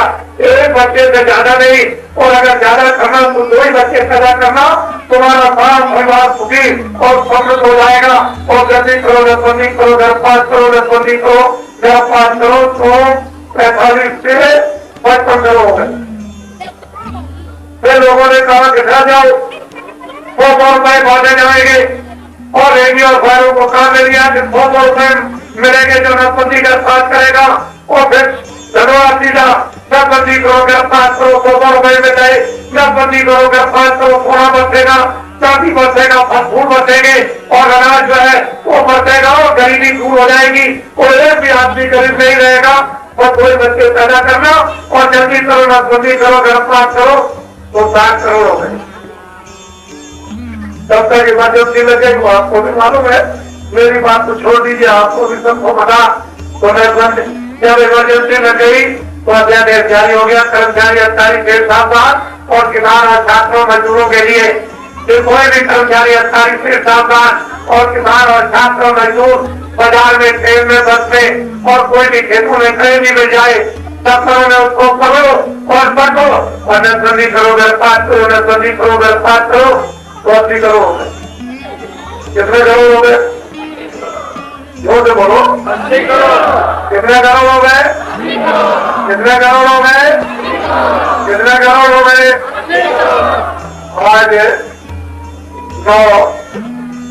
9 तारीख है, महीना मार्च, 9 तारीख महीना मार्च 1987। बड़े ध्यान से मेरी बात को आप सुनिए। ये आपके गर्म पानी का झरना है और ये आपके जिला आपके हजारीबाग। आज भारत की आबादी इस समय 2 अरब की हो गई। इधर देखो पढ़े लिखे विद्वानों, आज भारत की आबादी 2 अरब की हो गई। कितने अरब की? जोर से बोलो, कितने अरब की? और जोर से बोलो, और जोर से बोलो। ये मैं कोई अपने घर की बात नहीं कर रहा हूँ, ये तो सरकारी आंकड़े से अगर आपको बता दिया जाए तो आपका दिमाग खुल जाएगा। ये मैं अपने घर की बात नहीं, लेकिन धनोरा सीखा जाता है 80 करोड़ का, 80 करोड़ का और 2 अरब की आबादी हो गई। और दिल्ली की लोकसभा में, यानी दिल्ली के जो मिनिस्टर है जिनको आपने चुन करके भेजा है, वो वहाँ शराब पीते और शराब के नशे में दिल्ली की लोकसभा पार्लियामेंट में शराब पी करके जो बजट बनाते हैं वो तो 80 करोड़ का बनाते हैं। तो ये बताइए, बजट तो आपने 80 करोड़ का बनाया तो 2 अरब को कैसे पूरा पड़ेगा? बच्चों को नौकरी काम कैसे मिलेगा? किसानों की खेती कैसे पूरी होगी? और कारखाने पूरे कैसे चलेंगे? दफ्तरों में पूरा काम कैसे होगा? क्यों कि आपने बजट तो 80 करोड़ का बनाया और आबादी जो है वो 2 अरब की। ये आप मोटी बुद्धि से सोच सकते हो। अगर 2 अरब का बजट बनता, 2 अरब की आदमियों का सब तो समझा भी चाहता कि पूरा पड़ जाएगा, लेकिन वो तो आपने किया नहीं, न कर सकते हो। तो ये बताइए कि अब क्या हुआ? ये 2 अरब की आबादी में 1 अरब और 20 करोड़ तो किसान, 1 अरब 7 करोड़ तो किसान है। इधर देखो 1 अरब 7 करोड़ किसान, 2 अरब की आबादी में 1 अरब 7 करोड़ किसान जो खेती का काम करते हैं। ये सबसे बड़ी संख्या किसकी है? किसानों की। ये सब के सब बाजार में जो सामान खरीदने जाते हैं, इन्होंने 39 सालों में जितने आंदोलन अर्थात तोड़फोड़ हुई है और जितने टैक्स और महंगाई बढ़े हैं, ये हमारे देश के किसानों ने जो 1 अरब 60 करोड़ है, उन्होंने ये सब का सब भुगतान रो करके किया। अब आपका दिमाग हो जाएगा अभी थोड़ी देर में, घबराने की जरूरत नहीं है। ये सारा नुकसान कौन देता है? देश का किसान। किसान कितने हैं? 1 अरब 60 करोड़। चाहे जितना तुम आंदोलन करो, चाहे जितना हड़ताल करो, चाहे जितना तोड़फोड़ करो, चाहे जितना बाजार बंद करो, चाहे जितना आप कारखाने बंद करो, चाहे आप कारखानों में आग लगा दो, चाहे स्कूलों को बंद कर दो, चाहे बच्चों को मार डालो, चाहे दफ्तरों को आग जला दो, कर्मचारी अधिकारियों को मार दो, मजदूरों को मार डालो, चाहे बसों को जला दो, चाहे ट्रेनों को जला दो, चाहे पुलों और सड़कों को तोड़ दो, जितना भी तुम नुकसान करोगे हमारे देश के किसानों को देना पड़ेगा और इन्हीं को देना पड़ा। इसके साथ इसके नुकसान पे जो टैक्स पड़े वो भी हमारे किसानों ने दिया है। जो महंगाई बढ़ी उसको भी किसानों को देना पड़ रहा है। बड़े ध्यान से मेरी बात को आप सुनेंगे, ये बहुत जरूरी चीज है आपके लिए। जो आदमी इसको सुनेगा नहीं, पीछे वो पश्चाताप करेगा भारत की आबादी कितनी हो गई, और फिर आप इसको समझोगे नहीं तो कैसे काम चलेगा। बाबा जी ने आपकी बीमारी की, आपके रोग की दवा तैयार कर ली है और वो सब कुछ आपको खिलाई जाएगी। जो भी अभी तक आंदोलन हड़ताल देश में हुए हैं, जो भी नुकसान हुआ है, जान और माल का कोई मिनिस्टर नहीं देता है, न प्रधानमंत्री देते हैं, न मुख्यमंत्री देते हैं, न कोई MLA MP देता है। ये भारत के किसानों को देना पड़ता है। इनको गोदा क्यों लाते हो, इनको पीड़ित क्यों करते हो, इन पर जुल्म क्यों करते हो, इन पर आफत क्यों करते हो, ये रोते और चिल्लाते हैं, इनकी कोई सुनवाई नहीं करता है, ये परेशान और पीड़ित रहते हैं और रास्ते में आकर ये कहते हैं यहाँ आशीर्वाद दे दो और दुआ दे दो, मेरे कष्टों को दूर कर दो, मुझे तकलीफ को दूर करो, गरीबी को दूर करो, मेरे झूठे मुकदमे दूर करो, झूठी दवाइयों को दूर करो और मेरे ऊपर में कर्जा लगा हुआ है 39 सालों का, वो मेरा दूर कर दो, मुझे आशीर्वाद देते चले जाओ। जो आफत आ गई है तो बताइए बाबा जी को तो कुछ ना कुछ है सोचना ही पड़ेगा, इनके लिए कुछ ना कुछ तो दवा बनानी पड़ेगी। लेकिन आपने ये बात सोची समझी नहीं, उसको आप बड़े ध्यान से सुने। ये हमारे बेचारे ये पुलिस के सिपाही हैं और ये फौज के सिपाही हैं, ये बेचारे अब इस समय पर रास्ते में प्रार्थना करते हैं कि दुआ देते जाइए आशीर्वाद, फिर तो मैं नौकरी से चला जाऊंगा। अभी हाल में अध्यादेश जारी कर दिया गया, चाहे कचहरियों के कर्मचारी अधिकारी, तहसील ब्लॉक के कर्मचारी अधिकारी, थाने के कर्मचारी अधिकारी, तुम लोग सब मिलकर के कोटा पूरा करो और जल्दी से अगर कोटा पूरा नहीं होता है तो बिना कारण बताए नौकरी से निकाल दिया जाएगा। तो ये सब के सब रास्ते में प्रार्थना कर रहे हैं कि दुआ देते जाइए आशीर्वाद। भाई किसका दुआ आशीर्वाद मांगते हो? चले नौकरी से निकाल दिए जाएंगे, क्यों निकाले जाओ? कह रहे कोटा पूरा नहीं हुआ, क्या चीनी का मिट्टी के तेल का कोटा पूरा नहीं हुआ? कह रहे इसका नहीं, कोटा पूरा नसबंदी का नहीं हुआ। अरे कर्मचारी अधिकारी से ऐसो कम से कम सुनो कि जो दफ्तरों के कर्मचारी अधिकारी तहसील और कचहरी के थाने के ब्लॉक के इनका ये गलत काम, ये सबसे पूरा काम ये इनके लिए नहीं था और जो आपने इनको काम में ढकेल दिया ये काम इसका नहीं था। और कर्मचारी अधिकारियों तुम इसके लिए बाबा जी से दुआ भी मत मांगो। जब 40 करोड़ की आबादी थी तो 45 से 55 से 60 और 60 से 80 और 80 से 2 अरब। अरे आप ये नहीं जानते हो, उधर से मेजर में प्रगति ने वो समाचार मारा कि ढकेल के बाहर कर दिया और ये दिखा दिया कि हमसे कोई जीत नहीं सकता, कोई नहीं जीत सकता, कोई भी माई का राज, चाहे हिंदू हो, चाहे मुसलमान हो, चाहे सिख हो, चाहे ईसाई हो, उधर तो प्रगति नेचर से कोई नहीं जीत सकता, उसको बहुत दिखा दिया। इसलिए तुम लोग कोई भी दुआ मत मांगो, बाबा जी तुमको एक सीधा उपाय बता दे, कोई भी तुमको पाप नहीं लगेगा। एक रजिस्टर ले लो, गाँव में चले जाओ, मोहल्ले में चले जाओ, मुसलमान हिंदू ईसाई सिख कोई किसी को बच्चे का जवान का कोई भी स्त्री पुरुषों का नाम सबका लिख लो। 1000 का अगर कोटा आपको दिया है तो 4000 उस पर बढ़ा करके लिख लो। 5000 दिव्यांगों नामों को और पूरा पता डॉक्टर के पास चले जाओ, जिससे करो नीचे लिखो कि सबकी नसबंदी हो गई। दस्तखत कर दो रजिस्टर में, नीचे लिख दो कि सबकी नसबंदी गिरफ्तार हो गया। कागज को सब दफ्तर में जमा कर दो और अपने अपने कचहरी, तहसील, ब्लॉक और थाने का अफसर चुपचाप काम करो। कोई पाप नहीं लगेगा आपको, कोई भी पाप नहीं लगना है। मैं आपको बता देता हूँ, भारत का प्रधानमंत्री ऐसे इस तरह से धोती उठाकर वो तो देखेगा नहीं किसकी नस करी किसकी नहीं करी, वो तो देखने वाला नहीं देखा ना, वो तो देखा ना। तो फिर जो आप दफ्तर दबाते हो कोई पाप नहीं लगेगा।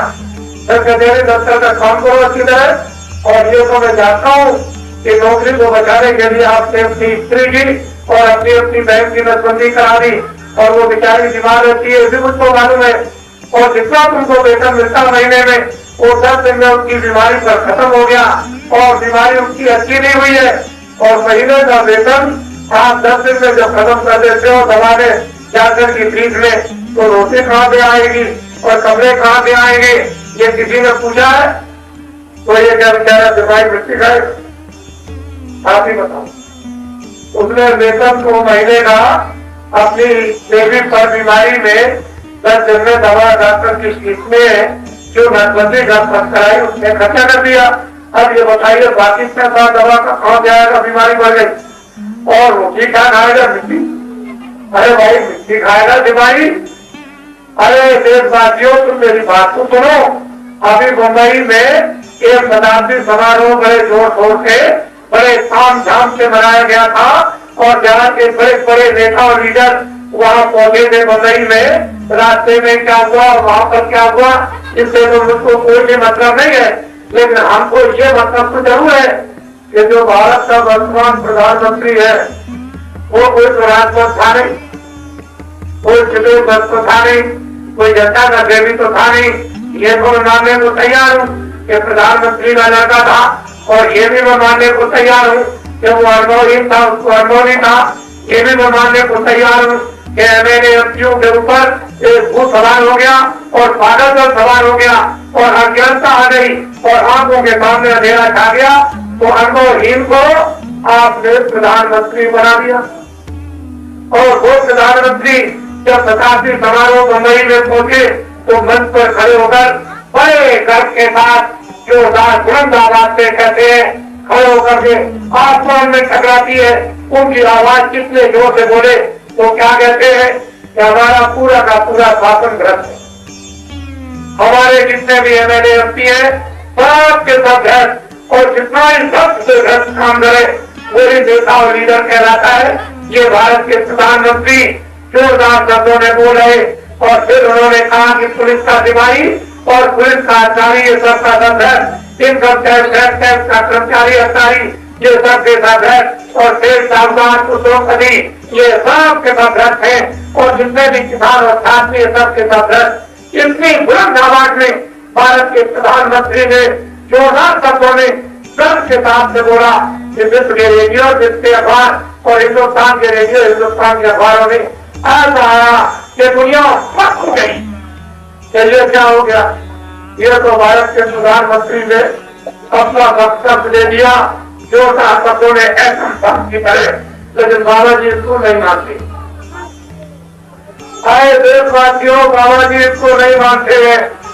हम आपको ये सिद्ध करेंगे और बताएंगे और आपको ये समझाएंगे कि हमारा देश का कोई भी एमएलए-एमपी भ्रष्ट नहीं है, हमारे देश का कोई भी पुलिस का सिपाही और कोई भी पुलिस का अधिकारी भ्रष्ट नहीं है, हमारे देश का कोई भी इनकम टैक्स और सेल टैक्स का कर्मचारी अधिकारी भ्रष्ट नहीं है, हमारे देश का कोई भी देश साहूकार और उद्योगपति भ्रष्ट नहीं है, हमारे देश का कोई भी किसान इनमें से कोई भी भ्रष्ट नहीं है और हमारे देश के कोई भी छात्र भ्रष्ट नहीं है। और कहोगे कि भारत के जिम्मेदार प्रधानमंत्री ने कहा सबके सब भ्रष्ट है और आपके देश में से कोई भी भ्रष्ट नहीं है, तो बात क्या उसको हमको समझा दीजिए। देशवासियों, आए कर्मचारी अधिकारियों से साहूकारों और किसानों, मजदूरों और छात्रों, सच्ची और हकीकत की सत्य बात को यह है कि समूचे देश की किसानों की, खेती की, दुकानों की, कारखानों की, दफ्तरों की, मजदूरों की, साहूकारों की और दफ्तरों की, कर्मचारी अधिकारियों की संपूर्ण देश की व्यवस्था ये भ्रष्ट है। सारे के सारे संपूर्ण देश की व्यवस्था भ्रष्ट है। इनमें से कोई भी भ्रष्ट नहीं है। सारे देश की व्यवस्था भ्रष्ट है। क्या भ्रष्ट है? क्या भ्रष्ट है? जोर से बोलो, क्या भ्रष्ट है? और जोर से बोलो, क्या भ्रष्ट है? जोर से बोलो, क्या भ्रष्ट है? जोर से बोलो, क्या भ्रष्ट है? जो बच्चियां बोले, क्या भ्रष्ट है? व्यवस्था।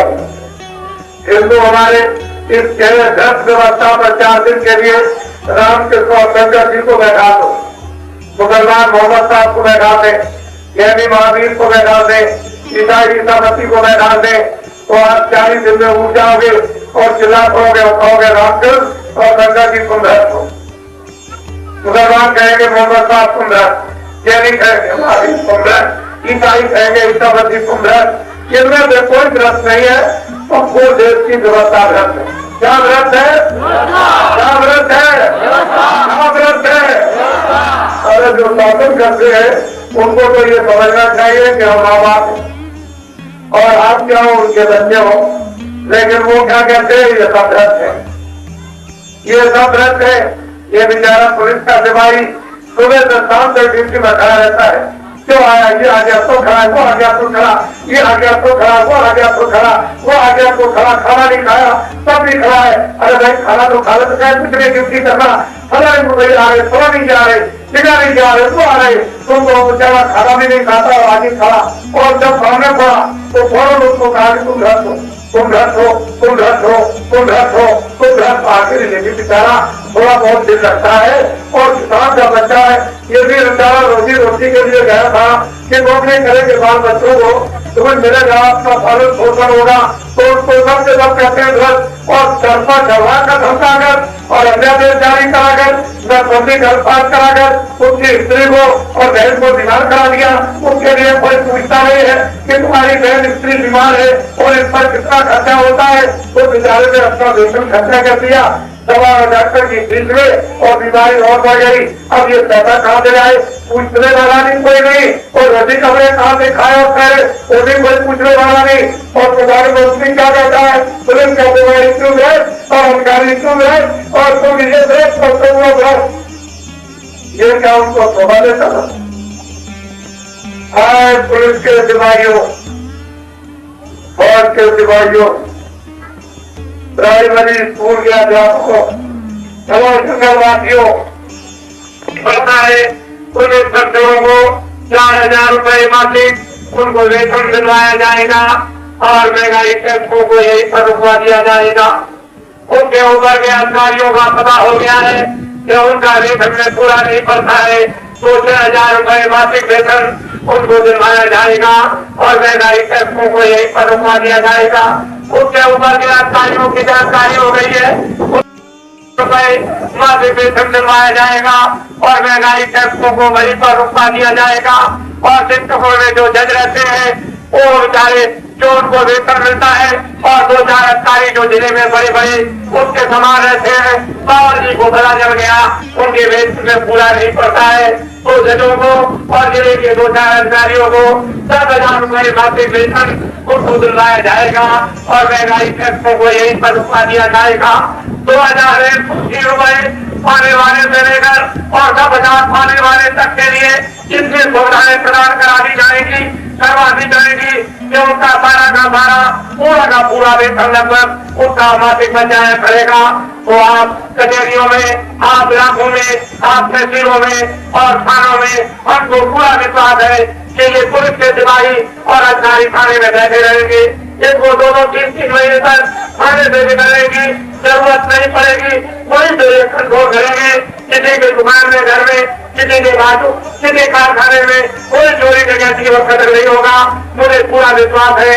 हमने अंग्रेजों के जमाने को देखा, 30 साल सत्याग्रह को देखा, 39 साल आजादी को देखा, हमको पूरा विश्वास है। लेकिन आप बच्चों से याद हो कि कचहरी का काम हो जाए, तहसील का काम हो जाए, ब्लॉक का काम हो जाए और थाने का काम हो जाए, ये कभी नहीं हो सकता है। सभी को कैसे मिलेगा वो सब काम चाहते ही कचहरी में हो जाएगा, तहसील में हो जाएगा, ब्लॉक में हो जाएगा, थाने में हो जाएगा। इसलिए हम आपसे ये प्रतिज्ञा करते हैं, आप लोग बच्चे हो गई बैठ करके अपनी अपनी जगह बैठे रहो, आगे आने की जरूरत नहीं है, वही पे सब कुछ आपको दिखाई देगा। आपको घबराने की बात नहीं, खेल को देखो बड़ी अच्छी तरह से, मेरी बातों को सुने। ये हमारे पेड़ साहब, ये बेचारे बड़े दुखी है, ये बड़े पीड़ित है, बड़े परेशान है, ये इनके ऊपर इतनी आफत पड़ी हुई है कि ये बेचारे कमाते हैं, मेहनत करते हैं, कारखाने में, दुकानों में, रात से लेकर रहते हैं, खाना नहीं खाते हैं, खून पसीना बहाते हैं, लेकिन जो दिल्ली के लोग जो हुकूमत करते हैं वो शराब के बदले में इन बेचारों को जितना पीड़ित करते हैं, आए दिन कहते हैं छापा डालो, तलाशी लो, छापा मारो, छापा मार दो, छापा मार दो, तलाशी ले लो, अधिकारी के यहाँ, कर्मचारी के यहाँ, किसान के यहाँ, साहूकार के यहाँ, जिसके यहाँ पता लग जाए जबरदस्ती से निकालो, सोना चांदी निकाल दो, ये जवाहरात और भी सामान निकाल दो। ये बेचारे ये दुकानदार साहूकार ये बेचारे बहुत परेशान, बड़ी तकलीफ में है। और साहूकार और उद्योगपतियों हम तुमसे प्रतिज्ञा करते हैं और वादा करते हैं कि आपके घरों में तलाशी नहीं दिलवाई जाएगी। तलाशी का अध्यादेश अंग्रेजों के वक्त से चला रहा, किसी के घर में कोई व्यक्ति का सामान चला जाएगा, उसकी तलाशी का पता लग जाएगा, वो तलाशी होगी। ऐसे किसी के घरों में तलाशी नहीं दिलवाई जाएगी। और जो तलाशी का अध्यादेश जारी कर दिया गया छापा मारने का, वो सब का सब बंद करवा दिया जाएगा। हम आपसे प्रतिज्ञा और वादा करते हैं, ये दो नाम के एक सफेद और एक काला धन, चाहे किसान के पास, चाहे उसके साहूकार के पास, चाहे कर्मचारी अधिकारी के पास, इसकी क्यों जरूरत और क्यों आवश्यकता पड़ी। अंग्रेजों के जमाने में एक ही प्रकार का धन था, वो सफेद धन था। तिजोरियों में, अपने घरों में, चाहे गरीब हो चाहे कोई भी हो, कितना भी पैसा थोड़ा सा भी रख सकता है, उसके घर में तलाशी नहीं होती थी। लेकिन आज ये काम क्यों आपने किया है कि ये सफेद और ये काला, ये ब्लैक है और ये व्हाइट है, इसकी क्या जरूरत और क्या आवश्यकता पड़ी। और आपने इनको इतना पीड़ित कर्मचारी अधिकारी साहूकारों को कर रखा है, चाहे छापा मारना, आए दिन तलाशी लेना, आए दिन तलाशी लेना। और आप अखबार कहते हो 50 करोड़ निकल आया और वो 1 करोड़ निकला है, ये 10 करोड़ निकला है, 25 करोड़ निकला है, ये बराबर अखबार रेडियो पर आता है। तो जो आपसे तलाशी और छापा मारा, जो आपको इतना सोना चांदी, हीरे जवाहरात, ये आपको नोट मिले हैं, तो ये अखबार रेडियो पर आया। लेकिन ये तो नहीं बताया कि कहाँ रखा, ये कहाँ रखा गया, ये तो रेडियो अखबारों पर नहीं आया। ये जो निजाम हैदराबाद के लिए जवाहरात चले गए, वो तो आपने नहीं बताया। जो जयपुर में इमरजेंसी में किला खोला गया था, वो तो आपने हीरे जवाहरात सोना चांदी जो निकाला, वो तो आपने नहीं बताया। और ये अखबार पर ये छापा मारते हो तो बता देते हो कितना निकला और बाद में कहाँ रखा, ये तो अभी तक आपने नहीं बताया। मैं साहूकारों हम आपको विश्वास दिलाते हैं और प्रतिज्ञा और वादा आपसे करते हैं कि जो भी दो नाम का काला और सफेद जो धन है, बाबा जी को पता है। और जो अगर ग्रामों की जमीन है, थोड़ा चांदी हीरे जवाहरात, ये भी बाबा जी को मालूम है। हम आपसे प्रतिज्ञा करते हैं कि आपके सारे धन पर, चाहे जमीन में हो चाहे ऊपर हो, उन पर कोई जुर्म नहीं लगाया जाएगा, उन पर कोई अपराध नहीं लगाया जाएगा। सारे धन पर कोई भी किसी प्रकार का टैक्स नहीं लगाया जाएगा। बड़े ध्यान से आप मेरी बातों को सुनेंगे, 2 वर्ष के लिए कानून बनवा दिया जाएगा। ये कोई भी जुर्म काले धन पर कोई भी अपराध नहीं, काले धन पर कोई टैक्स नहीं, ये सब का सब काला धन सफेद करवा दिया जाएगा। और पीछे लिख दिया जाएगा कि जो काला धन सफेद किया गया उन पर कोई टैक्स नहीं लगेगा। जो भी काला धन सफेद हो जाएगा, उनसे जो बिजनेस व्यापार करोगे और जो भी आपको आमदनी होगी साल में 1 लाख रुपया, उस पर आपको 15,000 खजाने में जमा खाली करना पड़ेगा। एक ही दिन आपको जाना, रोज नहीं जाना पड़ेगा। और भाई खाते बदलने की कोई जरूरत नहीं पड़ेगी। 50,000 अगर मुनाफा होगा तो 7,500 रुपए आप खजाने में आज जमा करेंगे और 25,000 मुनाफा होगा तो उसका आधा जमा करेंगे और उसके बाद 12,000 होगा तो उसका भी आधा जमा कर देंगे। एक ही दिन जमा करने के लिए आपको जाना पड़ेगा, रोज रोज जाने की जरूरत नहीं पड़ेगी। बड़े ध्यान से हम प्रतिज्ञा करते हैं और वादा करते हैं। अरे सही साहूकारों, बड़े ध्यान से सुनना, जितने भी आप लाइसेंस लेते हो, 1 साल के, 2 साल के, 3 साल के, और वो लाइसेंस रिन्यू करने पड़ते हैं। लेकिन ये दिल्ली वाले रिन्यू नहीं करते हैं, कहते हैं हमको 1 करोड़ दे दो, 50 करोड़ दे दो, हमको 25 करोड़ दे दो, हमको 10 करोड़ दे दो, हमको 50 लाख दे दो, हमको 1 लाख दे दो, हमको 50,000 दे दो, तब तुम्हारा लाइसेंस रिन्यू करेंगे। ये सौदेबाजी, ये कमाया इन्होंने, मेहनत इन्होंने की, और ये कहते हैं दिल्ली वाले शराब के नशे में ये सारा काला धन हमको दे जाओ, हमको दे जाओ, हमको दे जाओ, तुम्हारे बाल बच्चे के उसको मैं जितना कमाओ हमको दे दो। और जितने भी हिंदुस्तान में तुमको लाइसेंस लेने पड़ते हैं, ये सब के साथ लाइसेंस खत्म करवा दिए जाएंगे। और जितने भी कारखाने जिनका राष्ट्रीयकरण हो गया, ये सब के सब कारखाने खत्म करके इनको सबको वापिस साहूकार और दुकानदारों को वापिस दिलवा दिए जाए। जब देश की काली मनी, जब देश का काला धन बिना चुनाव, बिना अपराध और बिना टैक्सों के जब सबका सब हो जाएगा, और इनको इनके वेतन जब खत्म हो जाएंगे, और इनको पूरा पूरा अधिकार छोटे बड़े कारखाना लगाने का 100 वर्ष के लिए जब इनको मिल जाएगा, तो देश में इतने छोटे बड़े कारखाने लग जाएंगे, इतने कारखाने लगेंगे, और जो कारखाने लगेंगे छोटे बड़े, उन पर उत्पादन होने लगेगा। सबसे छोटा कर जो आपने कभी भी हिंदुस्तान में ये नहीं सोचा था कि इतना भी छोटा कर कभी हिंदुस्तान में लगेगा, उत्पादन कर सबसे छोटा जो आपने कभी मुफ्त में और फल में भी नहीं सोचा था, उत्पादन कर इतना छोटा नगरा आप पर लगेगा। और ध्यान से कितने कारखाने इस देश के अंदर लग जाएंगे, जो इन्हीं से साहूकारों की चिट्ठियां कॉलेजों में पहुंच जाएगी कि जो भी छात्र जो है इस डिग्री से पास हो और उनकी नौकरी अभी से ही मान ली जाए। ये बेचारे जो स्कूलों में पढ़ते नहीं फेल हो जाते हैं, वो छोटे छोटे हाई स्कूल में या प्राइमरी स्कूल में चिट्ठी आ जाएगी कि जो बच्चे पढ़ना नहीं चाहते हैं उनके लिए काम अभी से मान लिया जाए कि आपके पास चिट्ठी आ गई, अगर बच्चा नहीं पढ़ना चाहता है तो सीधे हमारे कारखाने में भेजो। एक भी मजदूर आपको घूमता हुआ और एक भी विद्यार्थी छात्र डिग्री लेकर के कोई भी आपकी घूमता हुआ इस तरह से विद्यार्थी छात्र नहीं बताएगा कि मेरे पास में डिग्री है और मुझे काम नौकरी मिला। हिंदुस्तान के सभी छात्रों को यदि काम और नौकरी मिलेगी।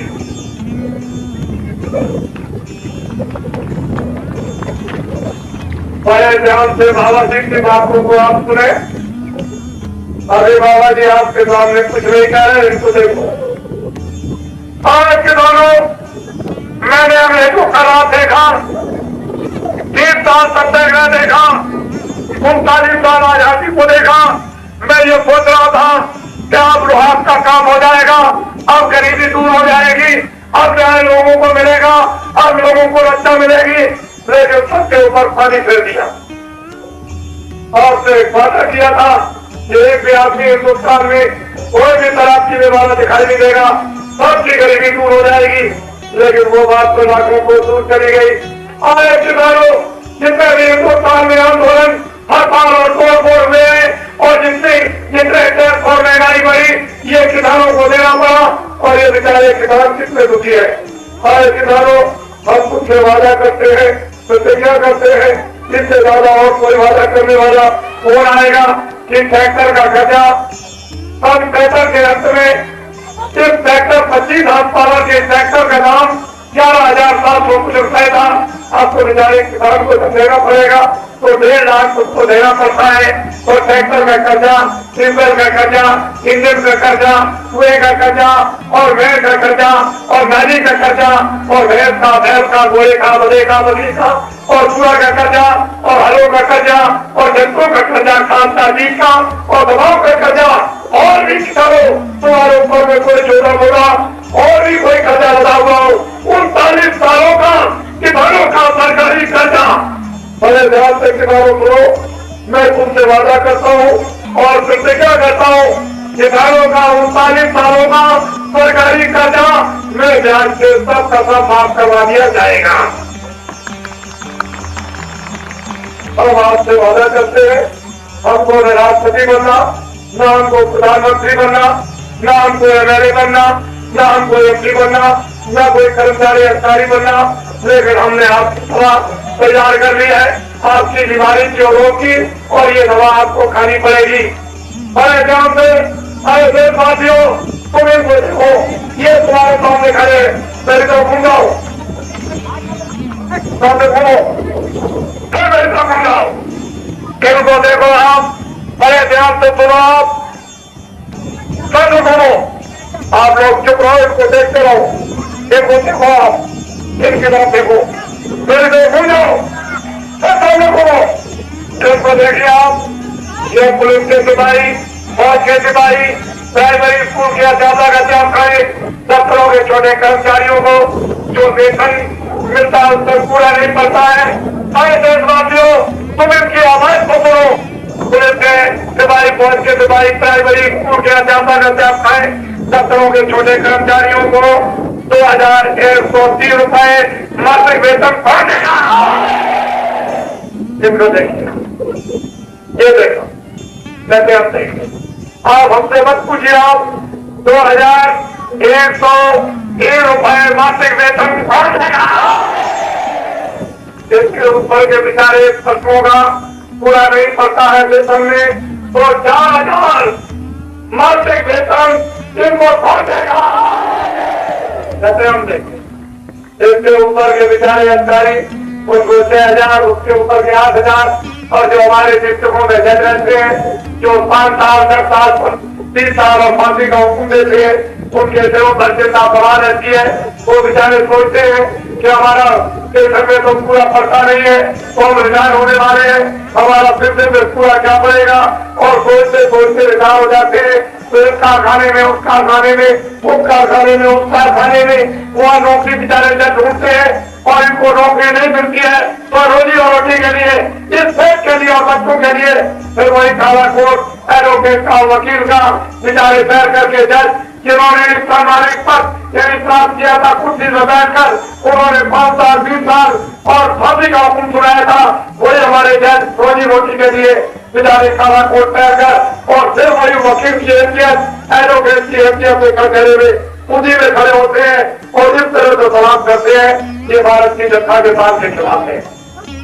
हमारे देश के जो शासन करने वाले, उनको शर्म आनी चाहिए कि ऐसे सम्मानित पद को रोटी रोटी के लिए और फिर वो कपड़ा पहनकर उसी कटघरे में खड़े होकर के वही जो फांसी का हुक्म सुनाता है, वो इस तरह से रोजी रोटी के लिए सलाम करे। ये भारत की जनता के साथ के खिलाफ है। और हिंदुस्तान के नर नारियों, वो हमारे जो दल है और उसके 2-4 समाजकारी जिले में, उनको 10,000 मासिक वेतन और इसको देखो आप, इनकी तरफ देखिए आप, ये हमारे बेचारे ये खेत साहूकार बड़े दुखी है, आए दिन इनके घरों में चापा पड़ता है, बड़े पीड़ित होते हैं, कमाते ये है और ये मतलब मेहनत करते हैं रात दिन, लेकिन इनको महावीर चक्र दे दिया कि तुम सबके सब चोर और डकैत हो। सबको ये खिताब दे दिया चोरी डकैती का कि तुम चोर और डकैत हो, तुम चोर और डकैत हो, चलो तलाशी लो, चलो छापे मारो, फिर साहूकारों और अधिकारियों तुम चोर और डकैत हो। ऐसा खिताब दिल्ली वालों ने आपको दे दिया। क्या तुम इनके घरों में तलाशी लोगे? क्या इनके घरों में तलाशी लोगे? क्या इनके घरों में तलाशी लोगे? जो तलाशी का अध्यादेश जारी हुआ, क्या करोगे? क्या करोगे? क्या करोगे? अरे बहुत दुखी है, बड़े पीड़ित है। ये सफेद और काला 2 नाम का धन रख दिया, तो ये रात को दिन बेचारे सोचते हैं क्या करें, हमारा सफेद भी चला जाएगा और काला भी, और काला भी ना हो तो काले के नाम से सफेद भी चला जाएगा, तो रात को नींद नहीं आती है। तो क्या काले पर कोई जुर्म लगाओगे? काले पर कोई जुर्म लगाओगे? क्या कोई अपराध लगाओगे?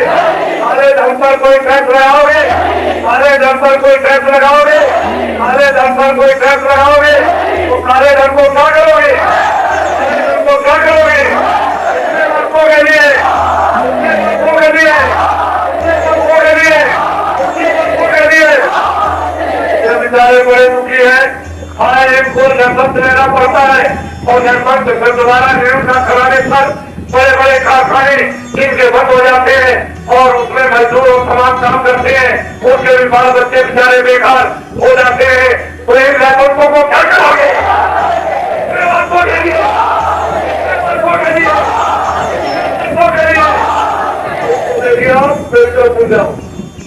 और फिर सामने इनको आप देखो, इनको यहाँ से लेकर के वहां तक आप देखिए, आप जंगल में शायद इस मैदान में इतनी जनता कभी नहीं आई होगी। बहुत ही ध्यान से आप किसानों, मैं तुम्हारी तकलीफ को अच्छी तरह समझ गया। मेरे पास में तुम्हारे उन बीमारियों की, तुम्हारे रोग की दवा तैयार हो गई और तुमको हम बता करके खिलाएंगे। घबराने की जरूरत नहीं है।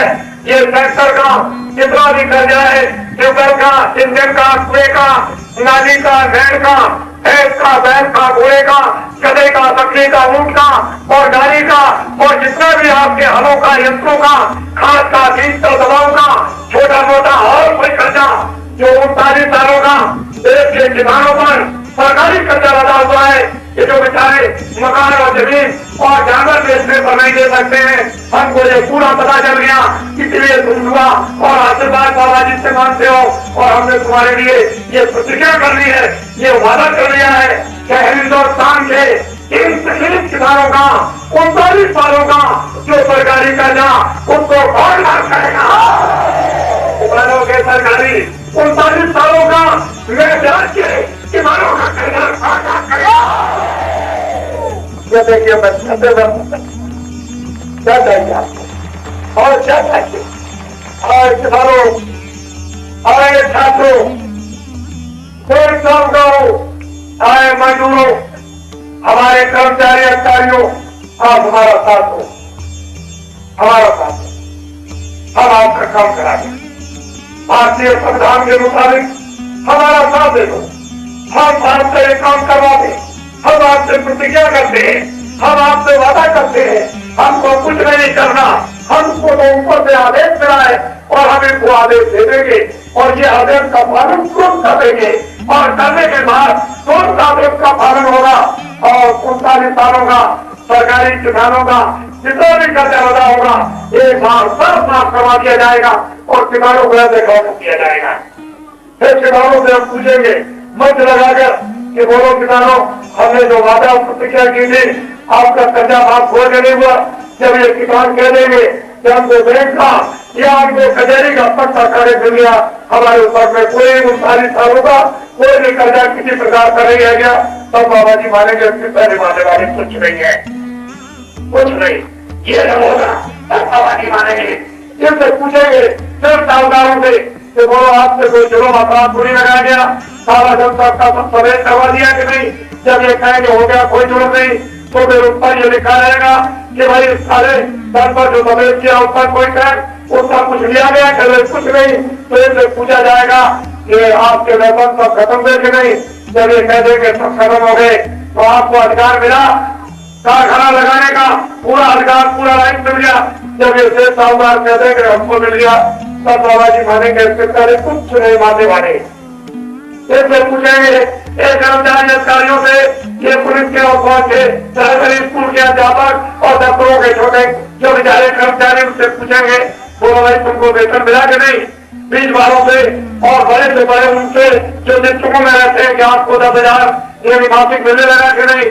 जब ये कहेंगे मुद्दा मैं तो पूछूंगा कि आपको सुधा प्राप्त हुई कि नहीं? जब ये कह देंगे मुझे सुधा मिल गई, तो बाबा जी मानेंगे इसके पहले नहीं। वो सुप्रीम कोर्ट है, उसका अलग हिसाब है। वो जो दिल्ली का मंत्रालय है उसका अलग है, उसका रेट अलग है, उसका वेतन अलग है, उसकी पे अलग है और यहाँ शिक्षकों की इसकी सबकी अलग है। और जो एमएलए उसकी पद के विपक्ष के वो भी अपनी कारों के पूरे जो भी पद का विपक्ष का जाएगा, एक बंगला, 2 नौकर और एक टेलीफोन, बिजली पानी फ्री और एक मोटर, एक ड्राइवर, उसका पूरा खर्चा और 10,000 रुपए मासिक उसको वेतन मिलेगा और क्षेत्र का उसको काम मिलेगा। चाहे पक्ष का हो चाहे विपक्ष का हो, इससे कोई मतलब नहीं। वो अपने क्षेत्र में आकर के काम करे, चाहे सड़क देखे, चाहे जंगल देखे, चाहे वो बिजली के खंभे देखे, चाहे अस्पताल देखे, चाहे वो नदियों का पुल देखे या नदियों के भाग को देखे या जंगलों के भाग को देखे या वो पुलों को देखे या और कुछ देखे, लेकिन क्षेत्र में आकर जनता का प्रतिनिधि आकर इनके सामने वो काम जिनकी खुदारी का करे, जिससे जनता को ये विश्वास हो जाए कि मेरा प्रतिनिधि मेरी खुदारी का काम मेरे सामने कर रहा, और ये जनता ये समझे कि हमारा ये प्रतिनिधि देवता।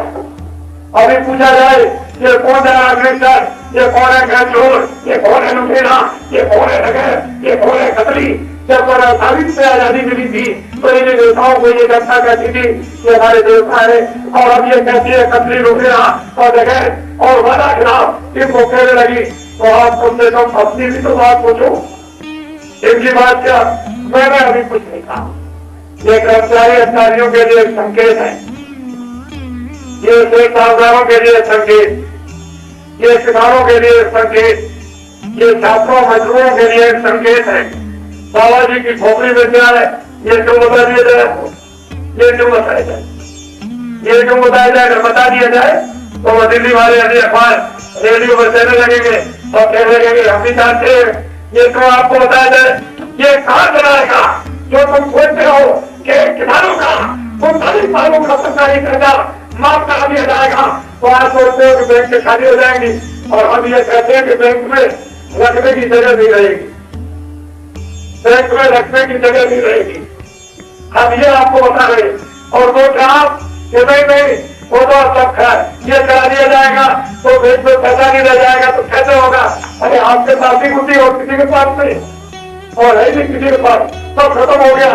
ये लूटा लाठी जो हो रही है इतने जोर शोर के साथ में, मेरी तरफ घूमो तो सामने घूम जाओ, तो देखिए आप इधर से देखिए वो जो विदेशों से कर्जा लिया गया, जितना कर्जा विदेशों से आप गए हिंदुस्तान के विकास के लिए, उसमें से 75% आप खा गए, 25% आपने लगाया, उसमें भारत का कुछ भी विकास नहीं हुआ। हम भी भारत में रहते हैं, हम भी मौसमों में देख रहे हैं, हम भी कुछ थोड़ा बहुत समझते हैं, कुछ कानों से सुनते हैं। 75% जो विदेशों से कर्जा भारत के विकास एक गरीब जनता के लिए देना, उसमें से शासन करने वाले 75% खा गए, और 25% जो आपके सामने लगा उसमें सब अधूरे काम पड़े हैं, उसमें कुछ भी काम नहीं हुआ। और इतना टैक्स लगा है, अगर इसे टैक्स को सही रूप से खर्च कर दिया जाता तो 100% भारत का विकास हो जाता, कर्जा लेने की आपको जरूरत नहीं पड़ती। लेकिन इतने बड़ी खा गए, और इतना हुकूमत करने वालों ने थोड़े का नहीं है जमाना, इतने गरीब से पागे इकट्ठे करके और विदेशी बैंकों में पहुंचा दिए। ये जनता रोटी समझती रही है, ये सलाह रो रही, और सिवारे इसकी कोई सुनने वाला नहीं, जिन्हें ले जाइए उधर। और भारत का प्रधानमंत्री शराब के नशे में कहता है ये पुलिस का सिपाही, पुलिस का अधिकारी, ये भ्रष्ट है, MLA की तरफ से ये देश और ये किसान उत्थान करते हैं। किस तरह से ये आवाज़ करती है, और जिस तरह उन्होंने काम किया है, ये सारे विश्व के लोग कहते हैं कि हिंदुस्तान का हर एक नागरिक है। ये नौकर भारत पहुंची गई, और घबराइए नहीं, हम आपकी कागज को धो देंगे, उसको आप ध्यान से रखिए अच्छी तरह से, फिर बोलेंगे मेरी तरफ हो जाओ। देखो देखो ये देखो इधर देखो, फिर सामने घूमो, जितने भी हिंदू मुसलमान छोटे बड़े, जितने भी हमारे आए हुए गांव के बच्चे बच्चियां, इन सबको प्रणाम करो।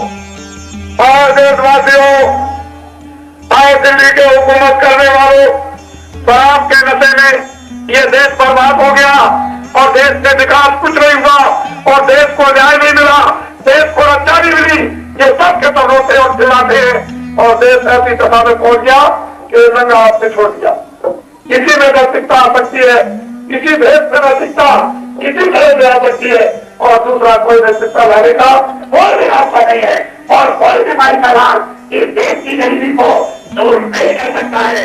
ये देश में जो बड़ी राष्ट्रीय समस्याएं जो फैलकर हुआ कहीं, ये हिंदू मुसलमान सिखों ईसाइयों की, और किसानों छात्रों की, और मजदूरों की, कर्मचारी अधिकारियों की, साहूकारों की, और कारखानों की, इनकी जो फैलकर समस्याएं जो होना चाहिए वो दिल्ली के लोग इसको अब नहीं सुझा सकते। उनके पास सुलझाने का कोई मौका नहीं रहेगा, उनके पास कोई जाने, ये फकीर और महात्माओं के द्वारा देश की उलझी हुई समस्याएं ये सुलझाई जाएंगी, और दूसरा कोई भी रास्ता नहीं है। मैं आपसे प्रतिज्ञा करता हूँ कि जो रोज रोज पंजाब में मारे जाते हैं, पंजाब की समस्या हम 15 दिन में समाधान कर दें, 15 दिन में कोई मदद नहीं लगेगा। लेकिन यह है जब वो पूछते नहीं है, वो जानना नहीं चाहते, समस्याओं को जाना क्यों चाहते कि जनता जाग जाएगी। अरे जनता तो जागेगी, जनता कदर उठेगी, उसका तो वक्त तो खड़ा होता है। ये हमारी जनता, ये पूरी प्रजातंत्र है, ये बहुमत है, इसको घूमत में रखो, ये प्रजा बहुमत है, घूमत में रखो, प्यार मोहब्बत से सेवा दो, प्यार मोहब्बत में काम आओ। अगर घूमत खो गया, इस बहु का, इस प्रजा का घूमत खो गया तो ये प्रजा भटक जाएगी, और जैसे ही प्रजा भटकी तो बड़ी बड़ी सल्तनत को ये बदल करके मिट्टू में दिखा देती है। तुमने नहीं देखा कि जब प्रजा भटक गई तो राजाओं को चुनाव की तरह से नबेद कर दिया। और आपने वो दिन अभी देखे नहीं उन 40 सालों में जो आपने देखा, और पूरा डूबता था और पूरा निकलता था, वहां तक के राज को सेकंडों में चला गया। 39 साल में देखते होते खड़े हो जाओ, वही तरफ देखो, फिर सामने घूम जाओ, उनको सबको फिर तरफ दो।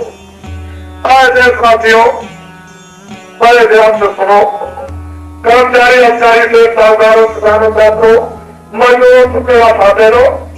जिस तरह से तुमने 39 सालों में उन लोगों का साथ दिया ये कहकर जब हमारा काम हो जाएगा, किसान हमारा काम, हमारी गरीबी दूर हो जाएगी, ये अल्पसंख्यक और तमाम अनुसूचित जातियों के जो नाम दिए हैं उनके बीच में हम घूम करके आ रहे, किस तरह से रोते और करते हैं वो हमको मालूम है। हम सबसे मिलते जुलते रहते हैं और हम पूछते रहते हैं, लेकिन उन किसी की कोई सुनवाई नहीं। हमारा साथ हो 39 सालों में आपने उन लोगों का साथ दिया और खंडों में अपनी बुद्धि का आपसे दान और खैरात किया।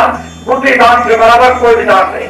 किसी को मतदान कहते हैं, किसी को बुद्धि दान कहते हैं। जो आपने बुद्धि का दान दिया उससे आपने क्या किया है कि आपने अपनी बुद्धि के दान को लेकर और बेफर्जी में, अज्ञानता में आपने राजा बना दिया, और जो राजा बनने बड़े बड़े अत्याचार और बड़े बड़े पाप किए और पाप करने के बाद वो सारा का सारा वो बोझा पाप का तुम्हारे सिर पर, और तुमने जो पाप किया है उससे भी तुम भोगना।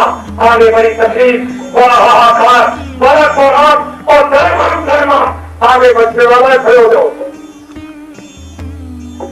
किताबों में लिखा हुआ है कि आगे कोराम का जब समय आएगा तो आसमान से फकीर खुदा के पैगाम को लेकर जमीन पर उतरेगा, सारी इंसान जाति को खुदा का पैगाम सुनाएगा। रामायण में लिखा है जब धर्म लोप हो जाएगा तो महाशक्तियों का प्रादुर्भाव होगा। गीता में लिखा है कि जब धर्म की हानि होती है तो इलाही धर्म सिखाए, फिर कोई न कोई आता है। बाइबल में लिखा हुआ है कि आप हमारा इख्तियार करना, हम फिर आएंगे। सारी धर्म की पुस्तकें, जितने भी मजहब की पुस्तकें हैं उनमें सब में संकेत मिलता है, लेकिन आपने इसको सबको बुला दिया। मैं आपसे ये पूछना चाहता हूँ और ये बताना चाहता हूँ कि सन 84 में 31 अक्टूबर को भारत के प्रधानमंत्री का सुबह दिल्ली में देहांत हुआ। मैं दिल्ली से 500 किलोमीटर की दूरी पर सुबह प्रातःकाल 8 बजे में ये कार्यक्रम इसी तरह की भीड़ में कर रहा था, तो मुझको जब ये समाचार मिला कि प्रधानमंत्री का दिल्ली में देहांत हो गया तो सबसे ज्यादा दुख और सबसे ज्यादा तकलीफ मुझको हुई। जो प्रधानमंत्री का लड़का था वो तो भाग रहा था, उसकी मां पड़ी थी, पड़ी हुई थी, देहांत हो गया था, लेकिन प्रधानमंत्री का लड़का ये रिश्ता में और स्वास्थ्य में भाग रहा था कि जल्दी से मेरा सेलेक्ट कर दिया जाए और मुझको प्रधानमंत्री पद पर बैठा दिया जाए। तो जो भी पद असूची में, सूतक में, कोई भी चीज अच्छा काम सूतक में, असूची में नहीं किया जाता है, और वो भारत के प्रधानमंत्री को चाहिए था कि वो कोई कारभार 7 दिन के लिए बना देते और उसके बाद प्रधानमंत्री बन जाते, सब तो ठीक था। लेकिन जो राज्य आपने असूची में जो लिया है और बात हुई हुई है, तो कम से कम कितना तो सोचना चाहिए था। लेकिन ठीक है, 1 ने मारा, 2 ने मारा, 4 ने मारा, 6 ने मारा, हमारे कर्मचारी अधिकारी उसको पकड़ के सजा देते जो उचित होता, और बाबा जी अगर उसके बारे में कुछ कहते तब तो ठीक था। कि आपने ऐसा क्यों कहा, उसने कबूल किया और आपने क्यों कहा मुझे कहने की क्या जरूरत, कोई गलती करे, कोई कसूर करे, कोई अपराध करे, उसको सजा मिलना चाहिए। लेकिन 1984 में 31 अक्टूबर को भारत के प्रधानमंत्री का देहांत हो गया और पहली नवंबर और दूसरी नवंबर को हिंदुस्तान में 20,000 आदमी मारे गए। ये देखो छोटे छोटे बच्चे और बच्चियां और फिर सबको बजाए दरवाजे पहुंचा दिया किस तरह से और आग लगा दी और जलाए, घरों में बैठे आग लगा दी, दुकान में बैठे आग लगा दी और दुकानें जल रही है, दुकानों को लूट लिया और 20,000 तक उन्होंने आग लगा दी, तक के सामान को लूट लिया, तक के सामान को जला दिया और 20,000 छोटे बच्चे और बच्चियां औरतें और आदमियों को जो छोटे छोटे मासूम थे अफराद जो बच्चे थे और आग भी जलाए और के बच्चे कर दिए, अरे कोई बचा लो, अरे कोई बचा लो, कोई बचा लो और धोपी जल गई, नदी हो गई और जलाने वाले हंसते ये काम जवाब भी नहीं करता, ये काम जवाब भी नहीं करता। अब ये बताइए उग्रवादी कौन है और आतंकवादी कौन है और हथियार कौन है, ये 2 दिन के अंदर मेरा 5 लोग जो है वो 20,000 मारे जाए और कितने हमों का सामान चला दिया जाए। और लोग कहते हैं हम देशभक्त है, हम जनता की बात करते हैं, हम प्रजातंत्र की बात करते हैं, तो ये तो जवाब भी काम नहीं करता। और 2 बरस 4 महीने हो गए अभी तक नहीं बताया कि एक बार बड़ी सकता है देश में अगर तुम लोगों को कोई मार दे, अभी बैठे हुए कोई भी मार दे, आकर के सबको मार दे, खत्म कर दे, तो किसी न किसी को तो ये कहना चाहिए मानवता के नाते, इंसानियत के नाते, मनुष्यता के नाते, धर्म के नाते, आदमी के नाते ये तो कहना चाहिए भाई मेरे अपराध किए इनको क्यों मारते, जिसने अपराध किया उनको मारो, जिसने अपराध किया उसको फांसी चाहो, लेकिन इनको आप क्यों मारते हो? नहीं मारा और उसी को अगर मारते गए तो किस तरह से फांसी मिलेगी? वो इतना बड़ा अपराध होता जो पेपर लग गया है वो गिरा जाएगा, उससे तो कौन बचेगा, पूरा होगा कहाँ बचेगी। इसलिए आपको ये बात ये जवाब नहीं करता है। अरे भारत के प्रधानमंत्री तुम्हारे शासनकाल में 20,000 आदमी मार दिए गए और तुम उस रिपोर्ट को जिसको ये कहते हो कि हमने आयोग को दे दिया वो इसकी जांच कर रहा और जब उसने कदम पर रखा तो आदेश जारी कर दिया कि देश इतने जरित नहीं होगा 20,000 आदमी मारने के बाद और कहते हो देश फैली और जरित फैली, तो ये जो आबादी 1 अरब 20 करोड़ की जो ज्यादा है इसको क्या समझ में डालोगे, क्या कुएं में डालोगे, क्या इसको मार दोगे? जब आपने तो कह दिया है कि 80 करोड़ है, 80 करोड़ बाकी की गणना कैसे होगी? आज हिंदुस्तान में कितने जब्त तैयार हो गए कि साल का साल हिंदुस्तान की आबादी का आज आपको बताना चाहिए कि साल में कितने लोग हैं और कितने चले गए। ये साल के साल जिस प्रजातंत्र में जो प्रजातंत्र में जनता की चोरी करता है वो बड़ा अपराधी और बड़ा गुनेगार होता है। इससे बड़ा अपराध और क्या हो सकता है कि तुम्हारे सामने जनता की साथ चोरी हो रही है और ये बड़ा बड़ा अपराध है और बताना चाहिए प्रजातंत्र में कि इसलिए जनता हमारे देश में है। ये क्या हो गया? ये सोचिए आप कितने लोग मार दिए गए और लोग कहते हैं देश अखंड, भारत अखंड और जनता अखंड और ये अखंड और वो अखंड और इसमें आज भी बात किए जाए आज रुकवादी आतंकवादी और हत्यारे कौन है? मेरे को पूछो और फिर सामने घूमो, फिर उनको प्रणाम करो। आए भारत के प्रधानमंत्री, आपने कह दिया है किसान और छात्र और जितने थे का उद्योगपति और कर्मचारी अधिकारी ये सबके सब ग्रस्त है और एमएलए एमपी भी ग्रस्त है। अरे एमएलए एमपीओ अगर देश के लिए और जनता के लिए और विदेशों के लिए खानदानियत का तुम्हारे अंदर जरा सारी खून रह गया हो तो तुम फौरन दिल्ली में इस्तीफा दे दो। तुमको देखो कि आपने हमको सबको ग्रस्त कर दिया, इसलिए हम इस्तीफा देते हैं और इस्तीफा देकर जनता में चले आओ और जनता में आकर अगर तुमने कुछ बुराई की है तो यहाँ आकर से माफी मांग लो।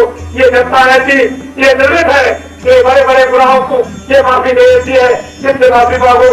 अगर तुम वही पर अपने घुटने टेके रहे और डांटते रह गए वो होता है तुमसे कुछ नहीं होगा और उनसे जांच कभी नहीं करेगी और तुम घुटना देकर तो बताओ तुम वही पर रह जाओगे तो ये जनता क्या समझेगी कि मेरा परिस्थिति क्या है? ये कुछ भी नहीं है।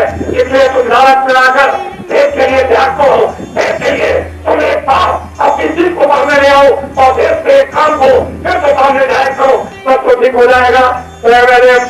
तुम फौरन इस्तीफा देकर और फौरन से आओ अपने क्षेत्र में आकर के ये तुम्हारे हित में होगा, देश के हित में, जनता के हित में होगा। और भारत के प्रधानमंत्री जो 2 साल के साथ शासन काल में कैबिनेट मंत्रियों को आभार कर दिया, चलो तुम ध्वस्त हो, चलो तुम ध्वस्त हो, चलो तुम ध्वस्त हो, चलो तुम ध्वस्त हो। और 9वीं बार एक और पौधा किया बिहार में, चलो तुम भी ध्वस्त हो। अभी मुख्यमंत्री भी कई प्रदेश होके जाने वाले, उन्हें भी कहेंगे तुम ध्वस्त हो, चलो तुम ध्वस्त हो। अरे यही सत्ता होती है तो तुम अच्छा गवर्नमेंट लेके आओगे। मेरे तौर से सामने हर भारत के नारियों, ये मेरी अपील है, ये मेरी प्रार्थना है। मैं वादा और प्रतिज्ञा करता हूँ, बड़े ध्यान से आप सुनेंगे। आपने 30 साल 39 सालों तक उसी का दान आपने किया, अपने अपने प्रतिनिधियों को आपने दिल्ली में भेजा और वो रोते रह गए। अब की बार मेरी अपील पर, मेरी प्रार्थना पर, मेरे वादे पर, मेरी प्रतिज्ञा पर अब की बार अपनी बुद्धि को वहां से हटा दो। और जब भी समय आए, जब भी वक्त आ जाए मतदान देने का, वोट देने का, हम जिनको कह दें, भी कह दे, अगर तुम्हारे पास आते हो तो हमको दे दो, हम उसको ठीक कर देंगे।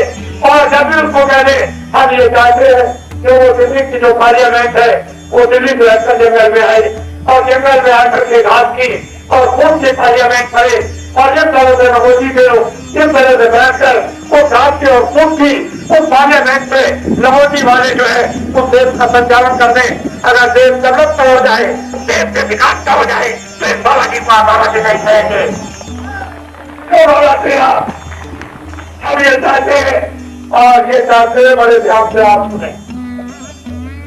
और भारत के प्रधानमंत्री, ये मेरी अपील और जनता की अपील है कि जब तो दिन के अंदर 84 में 1 नवंबर, 2 नवंबर को भी 2000 आदमी मेरा प्रार्थना दिए गए, खरबों रुपए की संपत्ति का नुकसान हो गया और अभी तक समस्या का समाधान कुछ नहीं था, आपसे बताया। और ये जो बड़ी भयंकर राष्ट्रीय समस्या उलझ गई है जिसको आप नहीं सुलझा सकते हो, तो हम भारत की जनता की तरफ से और अपनी तरफ से अपील करेंगे कि भारत के प्रधानमंत्री को हम चाहिए शीघ्र के दिल्ली में इस्तीफा देकर और फौरन देश में एक नया चुनाव करा दें। ये देश के हित में होगा, उनके भी हित में होगा, जनता के भी हित में होगा, मुसलमान हिंदू सिख भाइयों के हित में होगा। अगर भारत के प्रधानमंत्री इस्तीफा करे तो राष्ट्रपति को ये चाहिए कि वही सबों को याद करें और वो टैक्स जो लोगों ने लगा रखे थे हजारों, तो वही शताब्दी समारोह में उसको जा करके और फिर से उसको देखे और वो इनको बताए कि आपने कहा कर्मचारी अधिकारी, ये पुलिस के और ये देश साहब, ये किसान और शासक के सभ्य थे और MLA MP थे और इतनी बड़ी घटना हो गई। तो भारत के राष्ट्रपति बताइए कि भारत की जनता चाहती है, अब वो वक्त बदल गया, अब वो समय बदल गया। भारत की जनता चाहती है कि राष्ट्रपति तुम और लोकसभा बंद कर दो और 6 महीने के अंदर देश में चुनाव करा दो। और घबराओ ने किसानों, छात्रों, मजदूरों, देश साहूकारों, कर्मचारी अधिकारी हमारा साथ दे दो। अगर हमारा तुम साथ दे दो, ये छोड़ करके भाग जाएंगे, ये छोड़ के भाग जाएंगे, भाग जाएंगे छोड़ करके। हमारा साथ दे दो आप। जिस तरह से 39 सालों में आपने उनका साथ दिया है, आप हमारी अपनी प्रार्थना पर, मेरे वादे पर एक बार आप अपनी बुद्धि का दान बहुमत के बाद एक को आप के लिए दे दीजिए। अगर 3 महीने के अंदर ये काम न करवा दिया जाए तो बाबा जी को बाहर ही नहीं कहेंगे। अब वादा करने वाला आ गया, वही वादा पूरा कर देगा, जो कहेगा उसका करा देगा, जो दबा से वो काम से आएगा, ये बुखार में आपको बताया जाएगा। और जब सहयोग दोगे, साथ दोगे, सारी अपेक्षा जंगल में आएगी, घास की और कुछ की बढ़ेगी और रबर की गिरोह बैठ करके उसके नीचे संचालन करेंगे। तो कपड़े खाना, खाना खाना, अच्छे मकानों में रहना, तुमको रबोटी लगाने की जरूरत नहीं है। रबोटी फल लगाएंगे, जो नीचे फाटे बैठते रहेंगे वो रबोटी लगाएंगे। और जिसके राष्ट्रपतियों को बुलाया जाएगा, प्रधानमंत्रियों को, कि जो आपने हिंदुस्तान गरीब जनता को जो आपने कर्जा दिया है, 275% ये जो ले आए थे वही लोग खा गए, इसमें विकास कुछ नहीं हुआ है। इसलिए आज प्रधानमंत्री राष्ट्रपति इस भारत की गरीब जनता का जो भी जितना आपने कर्जा दिया ये सब कर्जों में ब्याज से माफ कर दो। तो मैं पहला आपसे निकलूंगा कि बाहर का है वो कर्जा भारत का मैं ब्याज से माफ करवा दूंगा। जो हमारा नहीं जाएगा छोटे बड़े लग जाएंगे और इतना विकास भी हो जाएगा कि भारत के विकास में जिसके रेत पीछे हो जाएंगे। तो आप मंत्रियों को बुलाऊंगा और प्रधानमंत्रियों को और कहूंगा देखिए रमोजी वाले ये संचालन कर रहे थे, इन्होंने संचालन करके देश के हर नागरिक को दिखा दिया। अब आप उसका खर्चा मैं ब्याज से वापस लीजिए। ये हमारे देश का ये सत्यता का देश, त्रिपुरी आत्माओं का देश है, ये योगियों का देश है। ये गलत नहीं जाएगा और कहा जाएगा इसमें ब्याज के अपना वापस ले जाओ, इसको लेने की जरूरत नहीं और ये विचारक हो जाएगी। ये विचारक सिटीजन ये बड़े घर में ये बड़े बड़े पदों पर अधिकारी हो जाते हैं, लेकिन डिवीजन के व्यापार में चले जाते हैं। हर डिवीजन के बच्चे जो पास होते हैं वो दफ्तरों में कारखाने में क्लब हो जाते हैं और 4 डिवीजन के जो लड़के बार बार फेल होते हैं लापरवाही में जो फेल होते हैं और जब 25वां साल आ गया तो रिवाल्वर और छुरा रख लेते हैं और प्रिंसिपल और मास्टर को भय दिखाते हैं कि तुमको मार देंगे तो हमको पूरा पूरा नकल करने दो। तो बेचारे कहते हैं अच्छा नकल कर लो, नकल कर लिया और नकल से डिग्री ले ली और इस केस में 1 साल का सब लोगों ने 4 क्लास के लोगों को दिल्ली दे दिया। न उनको काम आता है, न काम जानते हैं, न कराना आता है, न करना आता है, न समझना आता है, न समझाना आता है और न गरीब के लोगों को करने देते हैं, न बेताओं को करने देते हैं। तो देश तबाही हो जाएगा तो क्या बात होगा, कब तबाह हो जाएगा, बर्बाद हो जाएगा। और घूमो और फिर उनको प्रणाम करो, इनको देखिए सीधे खड़े हो जाओ और मेरी तरफ देखो और मैं और आपको दोनों को प्रणाम करूं।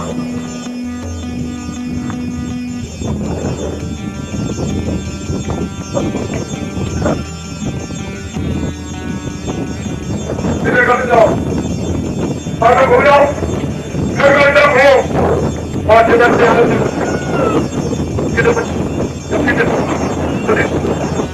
इनको देखो कितने चाहिए तुमको 50,000 चाहिए और 5,000 चाहिए और और जो करेंगे करने वाले तुमको 50,000 और लाख तुम बोलेंगे तुम 2 लाख जाओगे 2 लाख देंगे, तुम 50 लाख जाओगे 50 लाख देंगे। 1 करोड़ को दान करा दिया और 1 करोड़ को जिनको दान कराया पूरा कराया उनके मुख को आभार बना दिया और फिर पत्थर बना दिया। कितने लोग आए हुए थे ये बात पे कि जिनको आगे नहीं सकते हो उनके मुख को आभार बना दिया। एक पत्थर वो दिल्ली का जो वो विद्या है उनमें काम लगा दो और हमारे को देखो और ये चरित्र का समाचार जो अंतिम का है ये आप 13वां काम करिए बिहार 13वां काम ये जा रहा है। आज इसको 74 दिन हो गए प्रति हो 80 दिन में 74 दिन हो गए और 6 दिन और बाकी रह गए।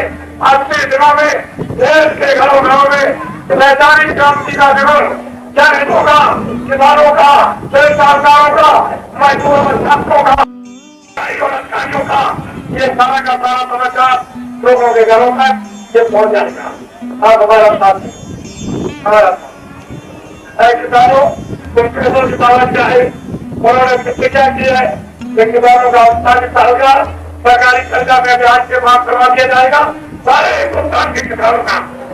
और तुमसे साहूकारों कह दो कि बालाजी में कह दिया है कि 100 साल का कानून ये बच जाएगा, ये बस खत्म हो जाएंगे और काले धन पर कोई जुर्म अपराध नहीं रहेगा और सबको सफेद करवा दिया जाएगा और उन पर भी कोई किसी तरह का टैक्स नहीं लगेगा। उनसे जो बिजनेस से बात करोगे सब रहेगा। लेकिन अभी मैं बता जब तक 2 बरस का कानून न बने तब तक आप मत डालेगा तो ये सब उठाने जाएंगे। अभी बताने की जरूरत आपको नहीं है। कानून पूरा बन जाए और पूरे देश में कमरा फिर जाए। सारे कर्मचारियों तुम अपने ले जाकर के चलो कि बाबा जी ने प्रतिज्ञा कर दी है हमारे अधिकारियों में कहने। और जो 20,000 लोग मारे गए ये हमारे कर्मचारी अधिकारियों ने नहीं, जिन्होंने नहीं मारा इनका आशय था हमारे कर्मचारी अधिकारियों 20,000 हाथियों के बारे में आपका हाथ नहीं है। जो पहली नवंबर और दूसरी नवंबर को जो 480 में लोग मारे गए उसमें कर्मचारी अधिकारियों का हाथ नहीं, बेरोजगारों का हाथ नहीं है, उनमें किसानों का हाथ नहीं है, उनमें छात्रों का हाथ नहीं है। ये तो लोगों को बताना पड़ेगा ये कितने सारा ये कोई नहीं है। आप सब खड़े हो जाओ, खड़े हो जाओ, सब खड़े हो जाओ, खड़े हो जाओ। तो कुछ बुरा नहीं था, अरे बच्चों कुछ बुरा नहीं था, बड़ा बच्चा आगे किसी की आवाज नहीं की, बड़ा बच्चे को आत्मविश्वास नहीं किया है। ये 5 रूप 5 था, हर एक की आवाज ये बोले वाले जो पहले में सिर्फ याद लिखेगा और लिख करके उसको याद कर लेना, इससे कहना कि आपको भजन बता दो, ध्यान बता दो, आपको भजन बता दो। इसकी का काम है कि आपको बता देंगे और घर में आने से 2 minute 4 minute 5 6 minute 8 minute 10 minute 15 minute आगे से समय में तो भजन करने लगो। तो